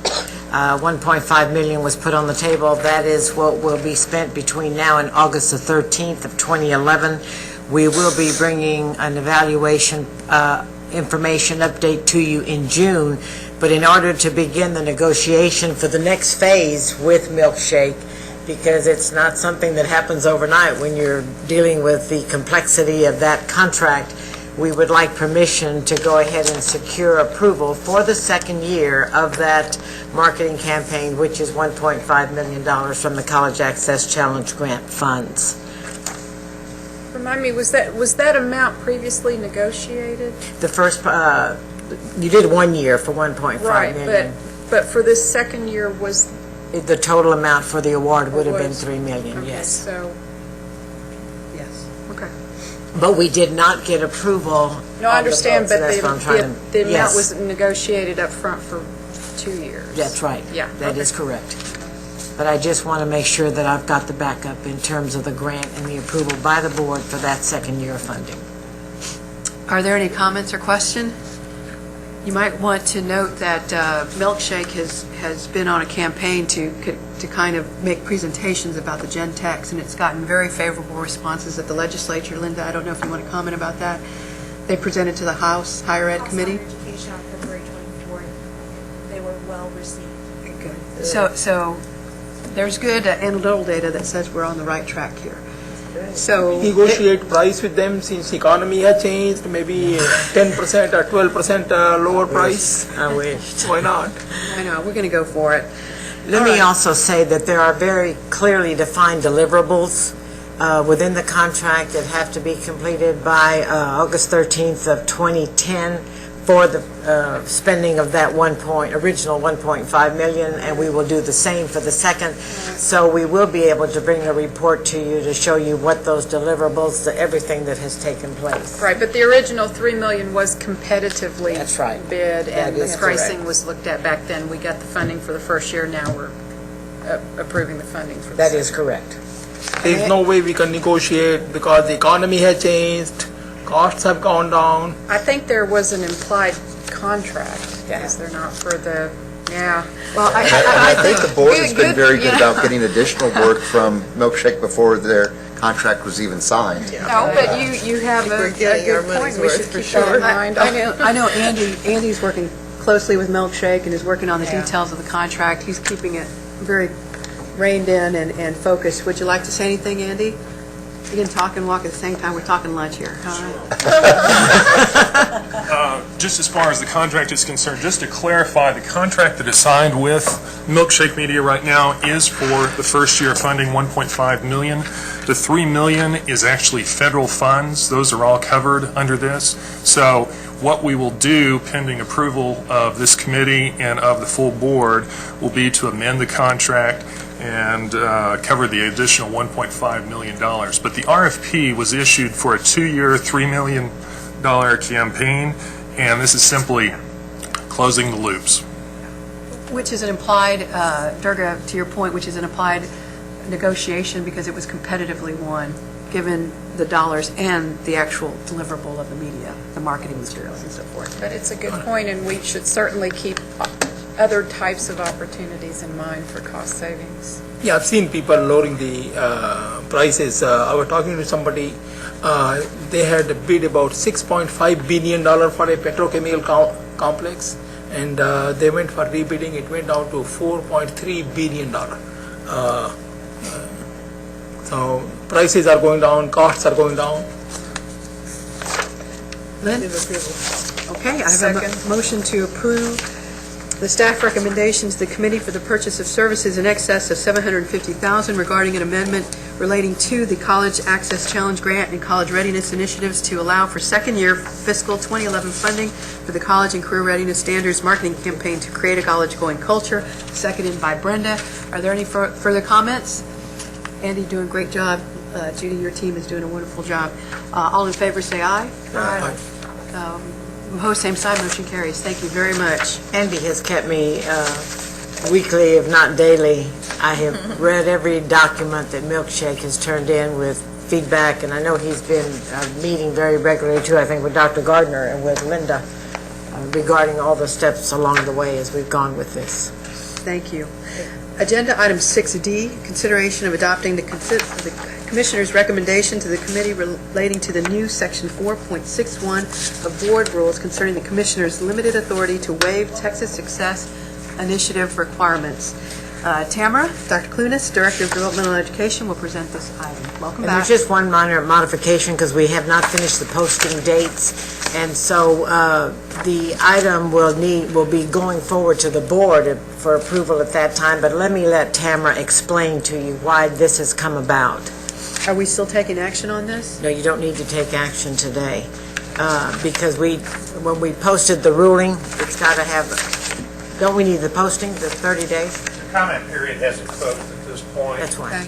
So as a result, there's really no need to take action because I think it would be premature because there could be additional comments that come in between now. Absolutely, without a doubt. Do we need a motion To table it, because we have an adoption. Bill? It's posted as an action item. Do we need to just, do we need to take a motion to table it, or to move it? You would then have to take it off the table at the board meeting what you might want to do is postpone consideration of the item Okay. to the full board at the board meeting at the end of April. Okay, just simply because it's posted as an action item on our agenda. Yes, ma'am. Okay. Tamara, you can still say something. Oh, okay. The staff, we're recommending that this rule be adopted and approved because we're trying to give our demonstration project grantees flexibility to help us to look at making recommendations to change TSI. And at the December committee meeting, I gave a brief presentation about TSI and some of the challenges we anticipate. And the current grantees would have to operate under those limitations, and we'll have a difficult time really putting in the type of evaluation and research protocols we need under the limitations of the statute. So allowing this rule to go into place that it's only going to apply to the demonstration project grantees is the purpose for that, so that we can do a better job with those projects. Okay, very good, makes sense. And we will postpone discussion or taking action to the full board meeting in April. I will have to say that I did hear from a university who was quite interested in these and wants to be part of a pilot because they saw the value in it, so. You stated the motion. Do you remember if you just Okay. I'll make a motion to postpone consideration until the board meeting. Thank you, Brenda. Second, okay. Any further discussion? All in favor? Aye. Opposed, same sign, motion carries. Thank you. Agenda item 6E, consideration of adopting the staff recommendation to the committee relating to a request for applications regarding support for new P16 council fiscal year 2011. Dr. Laredo. We have 19 approved councils in the state. There are 35 out there, but certainly have not developed to the fullest. Texas is not small, and I would like to focus next year's efforts with P16 because we have seen the value of what has taken charge or moved forward with the 19 projects to see about scaling up and getting out there in communities to help them really develop into councils and begin to do some of that data work, connect to closing the gaps efforts with their school systems in terms of working with parent populations, etc. This has proven this past year with the councils that were funded to work with the parent populations in their school systems and in their communities to educate them on the college and career readiness standards to be very viable. So if in our last year, because we don't know what the next biennium is going to bring, we've got to really get out there and help those other systems in the state develop their councils to the fullest. Brenda. 19 approved councils, 35 total. We have 35 in total What is the criteria for approved? When we say approve, we just say recognize. If there's certain elements that a council should have, they should have certain representations of stakeholders throughout that community that exist. Right. That there should be a strategic planning process in place with goals and objectives that they are trying to achieve, with a work plan of what it is that they're going to be doing that year that will help impact that college and career readiness. And are we saying the 16 don't have those yet? or No. we have- 19 do, All right. but of the total 35 that we know of, Right. some of them are they're in phases. They're not fully developed. Okay. And so as we funded these 19 that we have for 3 years, we would like to help others also get to that point. So it's looking at not only the difference of 16, but maybe others out there that are trying to become that we are not aware of. Anything else, Brenda? And they're small grants for up to 25,000. They're not... Okay, any further discussion? I just have one question. Are these going to be, I just have never thought about this before, are they self-sustaining after the funding? Okay. The intent, too, is also to help them, many of them are now becoming 501c3s, and which is not uncommon in a school system, to have even a foundation as part of the school district. But to help them see all the viable options for how they can secure more funding, how they can become an element or an entity that can be funded. And a lot of people don't know how to navigate those resources. So it's to go back to that grassroots effort and expand this, because we're finding that these councils, that these 19 that have received funding, have really begun to become a part of their systems. You know, the school system, the community college, the university system, and even looking at them to help them learn to see what Pathways is like, what you all have done in the San Antonio area, the Houston area. So it's to really try to move this system into the state throughout. If we were a small state, we might have been finished, but we're not. I believe these councils are good things, and of course we know of the work of our own members in their locations. But I remain unconvinced that this is anything we should be supporting with money. And so I know you want to continue the good work, and I believe you, Judy, I know it's good work, but I just encourage you to try to find more reason, if this is going to be anything we need money for in the future, for us to put money into. I think this, my personal feeling is these should be volunteer efforts on the part of local communities, and I don't see what good the money does. I don't see that it wouldn't happen if we weren't given the money. But maybe I could be made to see that. That's the point I'm trying to make.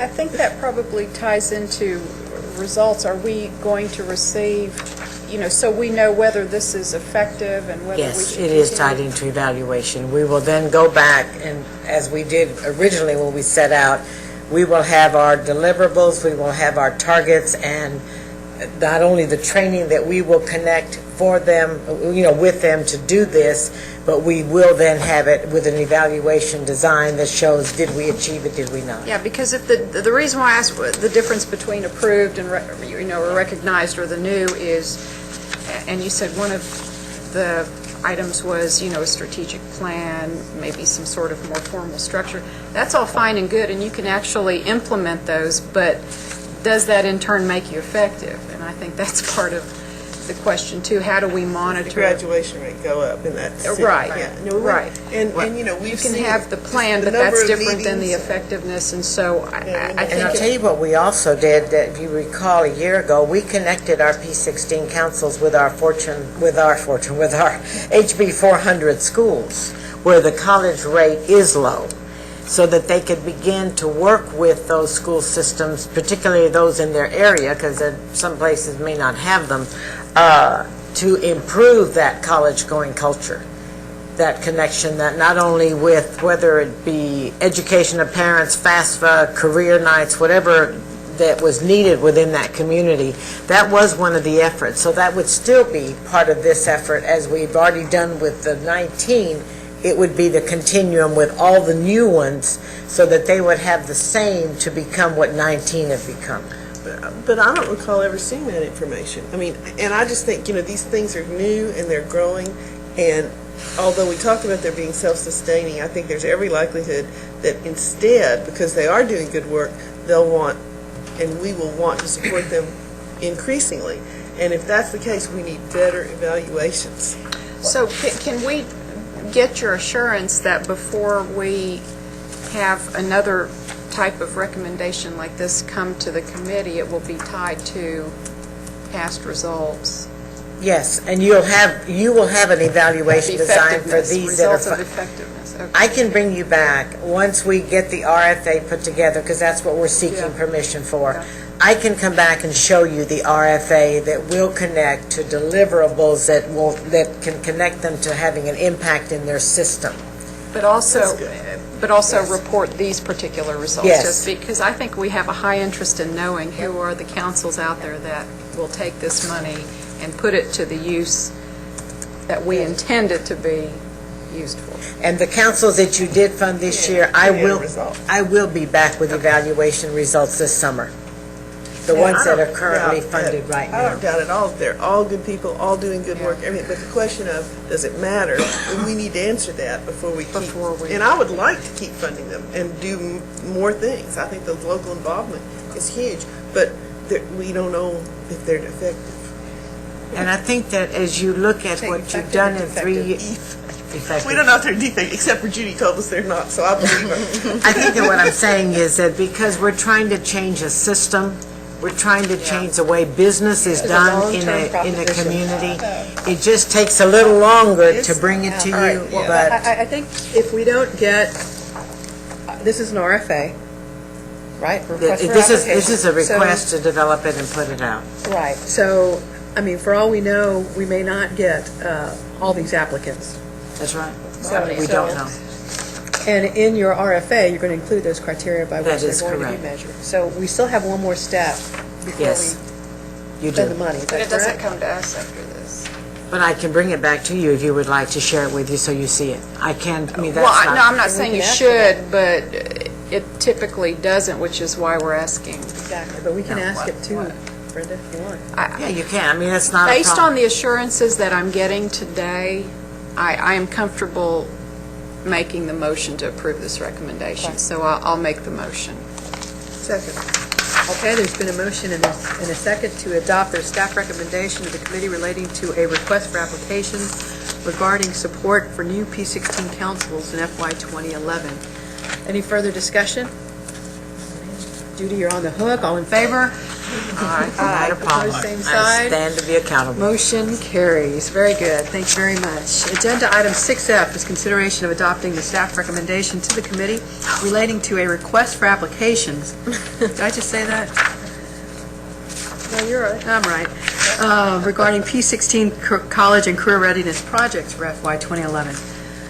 Dr. Laredo? This is the one that is, we're going to be focusing on the closing the gaps that results from the strategic plan with efforts that councils can apply for small funding to specifically target those areas that are in that strategic plan when approved by the board. And so this is for those councils that are already engaged, that are fully recognized, that are moving along, but to help us with those numbers.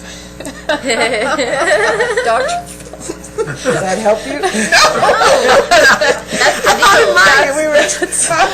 That's the rub, is that they would keep needing additional funding Well, once they're this- recognized and robust and... Well, what we've done, this What is... happened to the self? No, this is the last of the funding that we have, so we've divided it into two efforts, and that was the councils that are not recognized, and then a small pool of money for closing that gap connected to the activities that are in your plan, for councils that are fully large, fully developed, and moving. We're trying to move the numbers, and that's why we thought the very small pool of money might help us. I mean, I don't know what the RFA will look like when it comes back, but we're targeting those areas that you have in the strategic plan. So you're asking P16 councils to tell you, here's our ideas on how we might be able to use this money? Is that what you're saying? Well, we're going to frame the RFA around the specific goals that you have in the strategic plan, and then they will have to define the activities in their community that will get them, that will help move those numbers in that pipeline by addressing those goals. Are we saying, give us your best ideas in terms of your region for developmental education? That may be it. That may Or- be one. But I'm asking, you're Or your saying, work with developmental education in is your it those area. three pieces of the accelerated plan? Yes. Okay, so developmental education, Educator quality And- and Latino and African American males.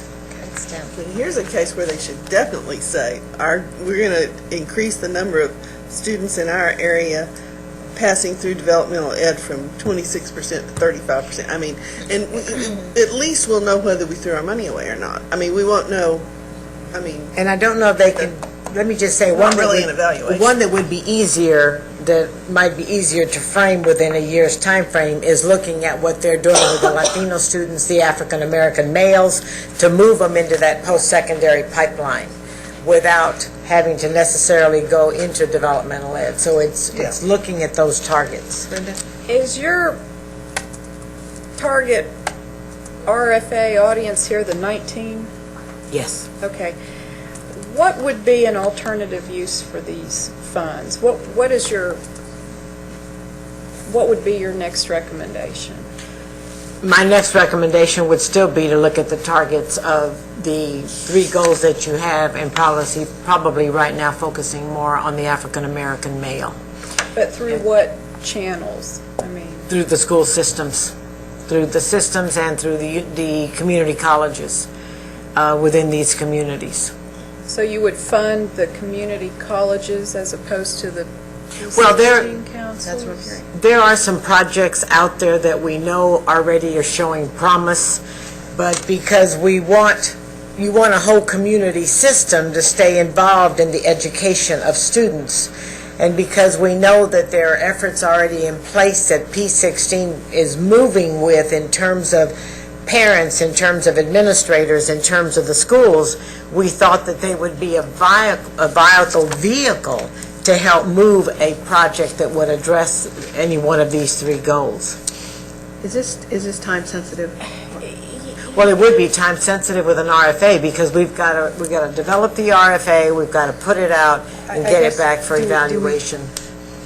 It sounds like there's some concern about the use of this money after we just approved the last effort. Well, it's two different kinds of efforts. I understand. Completely. Right, but we talked about self-sustaining on the first, and there is something to say about being self-sustaining after you become approved or recognized, but then it comes down to, a community college could be an alternative route.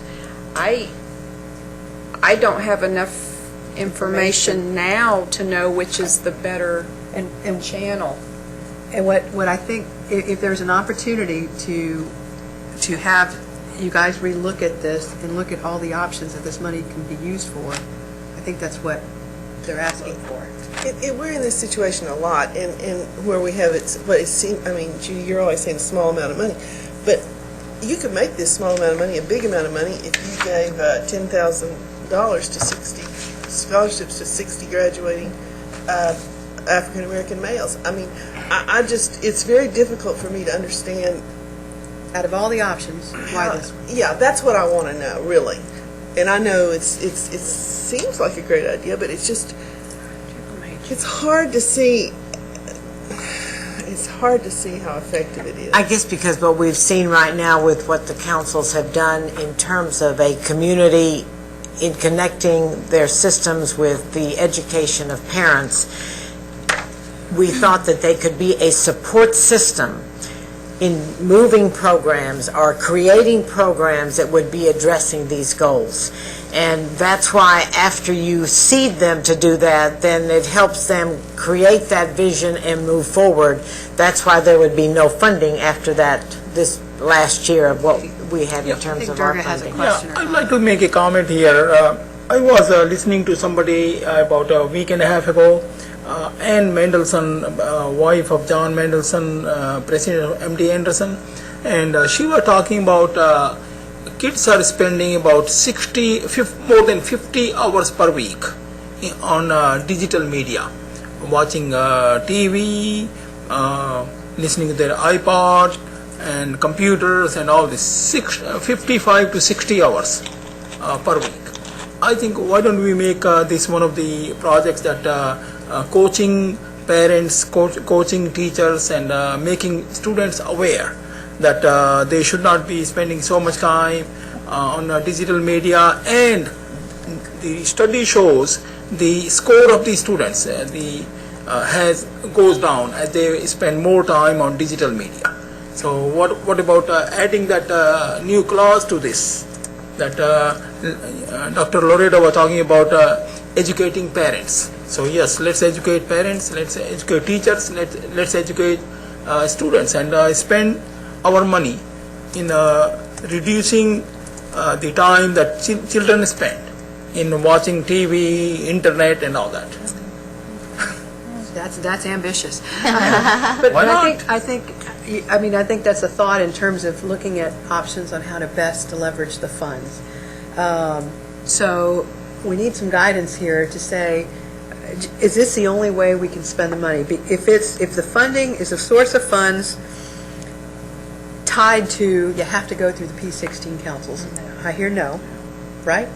Well, it is to fund the P16 councils to address the issues of college and career readiness, to connect to the efforts with this marketing campaign. I thought you said that it was, Right, I It's for thought- funding of the councils, but they could be working with their community college. The money would not be going to the community college. Okay, we misunderstood you there. No, 'cause- I'm sorry if I Okay, so misrepresented. these funds, State A13 Strategy College Readiness Initiative, says we have to spend it with...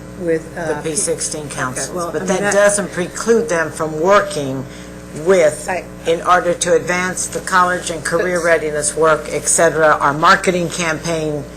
So the first cut of this discussion is, number one, it has to go through P16. That is Well, but don't you have transferability allowed between strategies? 12.5% or something like that? Oh, I mean, if you're asking me if I could take this money and use it for something else and not the councils, yes, it could be used. Okay, all Well, is there I hear kind of this maybe somewhat hidden thing floating through here. If this said, we're going to give this to our already 19 established P16 Well, they have to councils, apply, doesn't mean well, they get okay, it. I mean, apply, whatever. To promote the our Gen Techs program, I'd say, hey, yeah, that's good. But, I mean, I don't get, it's too diffuse. I mean, I don't see what it's for. It's, well, when you look at Gen Techs, there's 3 goals in Gen Techs. Before we go Well, but there, that's- the question was, you know, is this, what can be made, what's the best leverage for the funds? And have you guys, I mean, out of all the options, is this the best option? And then how was this weighed against other things that we could possibly do? Do we have to approve this today? Yeah, what I had wanted to say is I don't think there's an adequate recommendation for you at this point. And given your remarks, I think I'd recommend that the staff go back, address alternatives. I think that's an important thing in terms of the use of the money. And if you'd consider, if they have something adequate in time for the April board meeting, consider it at that time. If not, we'd have to bring it back later. You have to have sufficient explanation. You have to be comfortable with how it's being used before you vote on it. I'll make a motion to table the agenda item. Let me also say that we as a staff have sat long and hard and looked at things that we could do that will move the needle, that will move the numbers. And based on the work that we have seen with these 19 councils, their work with their stakeholders, business, industry, community college, four-year institutions, this is how we came with this recommendation. We need to have something more explicit that is easily understandable. And I understand, but I'm just trying to say, I don't want you to think that we just came and just I don't threw think there's this money there. Yeah, I don't think so. I think it's about just making sure we understand and are educated about the options and how this came, the option. There's a motion, is there a second for tabling? For tabling, okay? And a side note to my motion, I am very supportive of the work that you all are doing to bring these recommendations up to the committee. And I know the hard work that goes, behind all of this, and it's very much appreciated, so. Okay, there's a motion and a second. Just a question, if we table it, does that mean that we cannot have something else brought to the full board? We would untable at the board meeting and act on it, can't we? You would have to bring it off the table before it could go to the full board, which would necessitate Another meeting? a committee meeting. Oh, May only be a 5-minute committee. So what's the best approach? So That's what we did the last You want time. something to go directly to the board Yeah. without coming back through you? Right. That would postpone consideration of the item to the full board. Will you retract your motion, please? I retract my motion. And you retract To your second? table. Right. And I make a new motion to postpone recommendation of, really a recommendation to use Strategy A13 funds To the board. until, To the full board, right? to the full board At the April 29th at the meeting. April meeting. Okay. Dargus, are you, okay, there's a second with Lynn? Could I, at this point, ask a question real quickly? Now, this is not going to put us in a position where this is going to give us the staff adequate time to do what we've asked them to do, and then us act on it on the 29th board meeting. Can I assume that's correct? That is correct. Thank you. All in favor? Aye. Opposed, same sign, motion carries, very good. All right. Agenda item 7 is consideration of guidelines for the 2010 Texas Higher Education Star Awards. Dr. Smith? No, Actually, it's Lynn. Lynn It's is- Lynn. Lynn will Lynn's be. coming back. Okay, Will, present this to us. Good morning again. I guess it's afternoon now. Yeah. Yes, Dr. Smith asked if I could pinch hit for her, so I agreed to do that. What you're getting,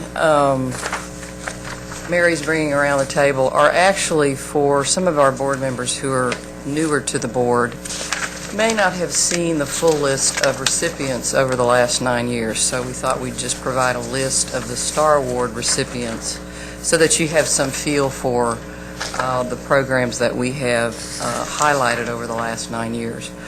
But the agenda item itself is consideration of the guidelines for the next round of applications.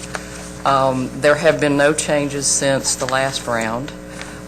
We have expanded over the years to include not just institutions of higher education, but school districts and community-based organizations and individuals, all targeted to closing the gaps. So those programs or individuals who promote the goals of closing the gaps are the things that we are recognizing through the Texas Higher Education Star Awards each year. And so if you have particular questions about the guidelines, I'm happy to, yes, ma'am. First of all, I love the Star Awards. I just think it's a fabulous initiative, and I'm so proud to be associated with the Star Awards. It seems to me when the applications are turned in and reviewed and then given to the judges,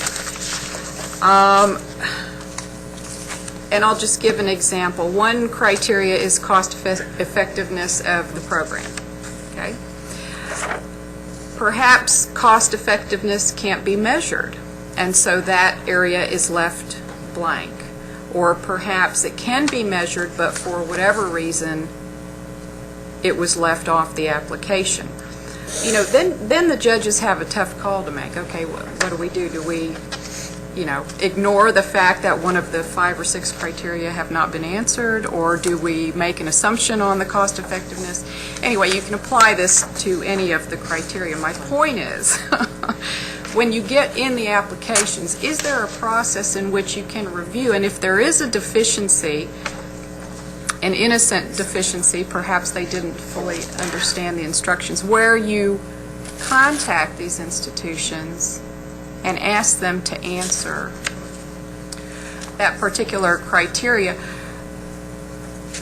still keeping the independence, and the integrity of the process. Right. But I would hate for someone not to be recognized because of a mistake that can be sometimes easily corrected.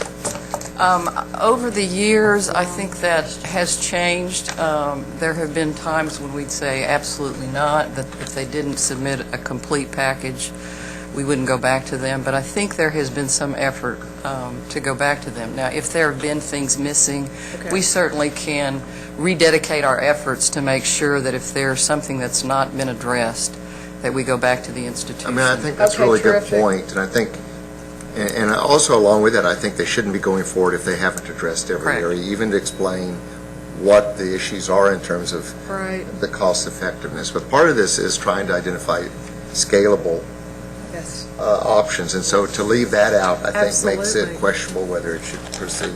Well, and also if an institution has a fabulous program and we don't contact them and they're not awarded, what is the incentive for them? I mean, we would hopefully like to keep them energized, and encouraged to develop more scalable projects. Right. So, I think it's probably in some cases been an issue of staffing. Okay. How much back and forth can you go with an institution in terms of getting information? All right, terrific. But I think we can do it could that. be done simply in terms of we need you to respond to this, or it can't go forward, but we would like for it to go forward. Yeah, and just great, thank you. I'll share that with Mary. Okay, thank you. Any further discussion? How do we publicize this program? How do we publicize it? Yeah, how people know that this There- program exists? There are a number of things that we do. We do a lot through email. First of all, the institutions of higher education are fairly simple for us to contact. But I think we also do some work with, I do P16 councils, probably, chambers of commerce, to the superintendents of the ISDs. There are any number of ways that we try to get this information out. It's also publicized to the regents and trustees by virtue of their attending the award ceremony. Right. So people, and I've overheard regents saying, well, gee, we should have submitted such and such, because it's, Yeah, I see as I've on- left this ceremonies. And So then they go back to their Yeah. institutions and ask those questions, so. If you have suggestions about how we can get the word out, I mean, that's been one of our struggles. For years, we didn't have any ISDs participating. Now we do. Apparently, they are paying attention to this, and we've done, as you can see from the grouping, we have a lot of partnerships between ISDs and IHEs.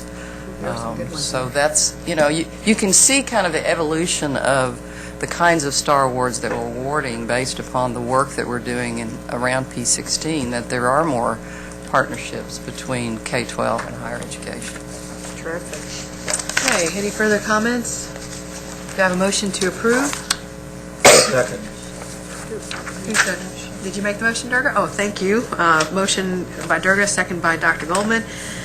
Any other further comments? All in favor? Aye. Opposed, same sign. Motion carries. That concludes the Committee on Closing the Gaps agenda for March 22nd, 2010. May I have a motion to adjourn? So moved. Second? Second. All in favor?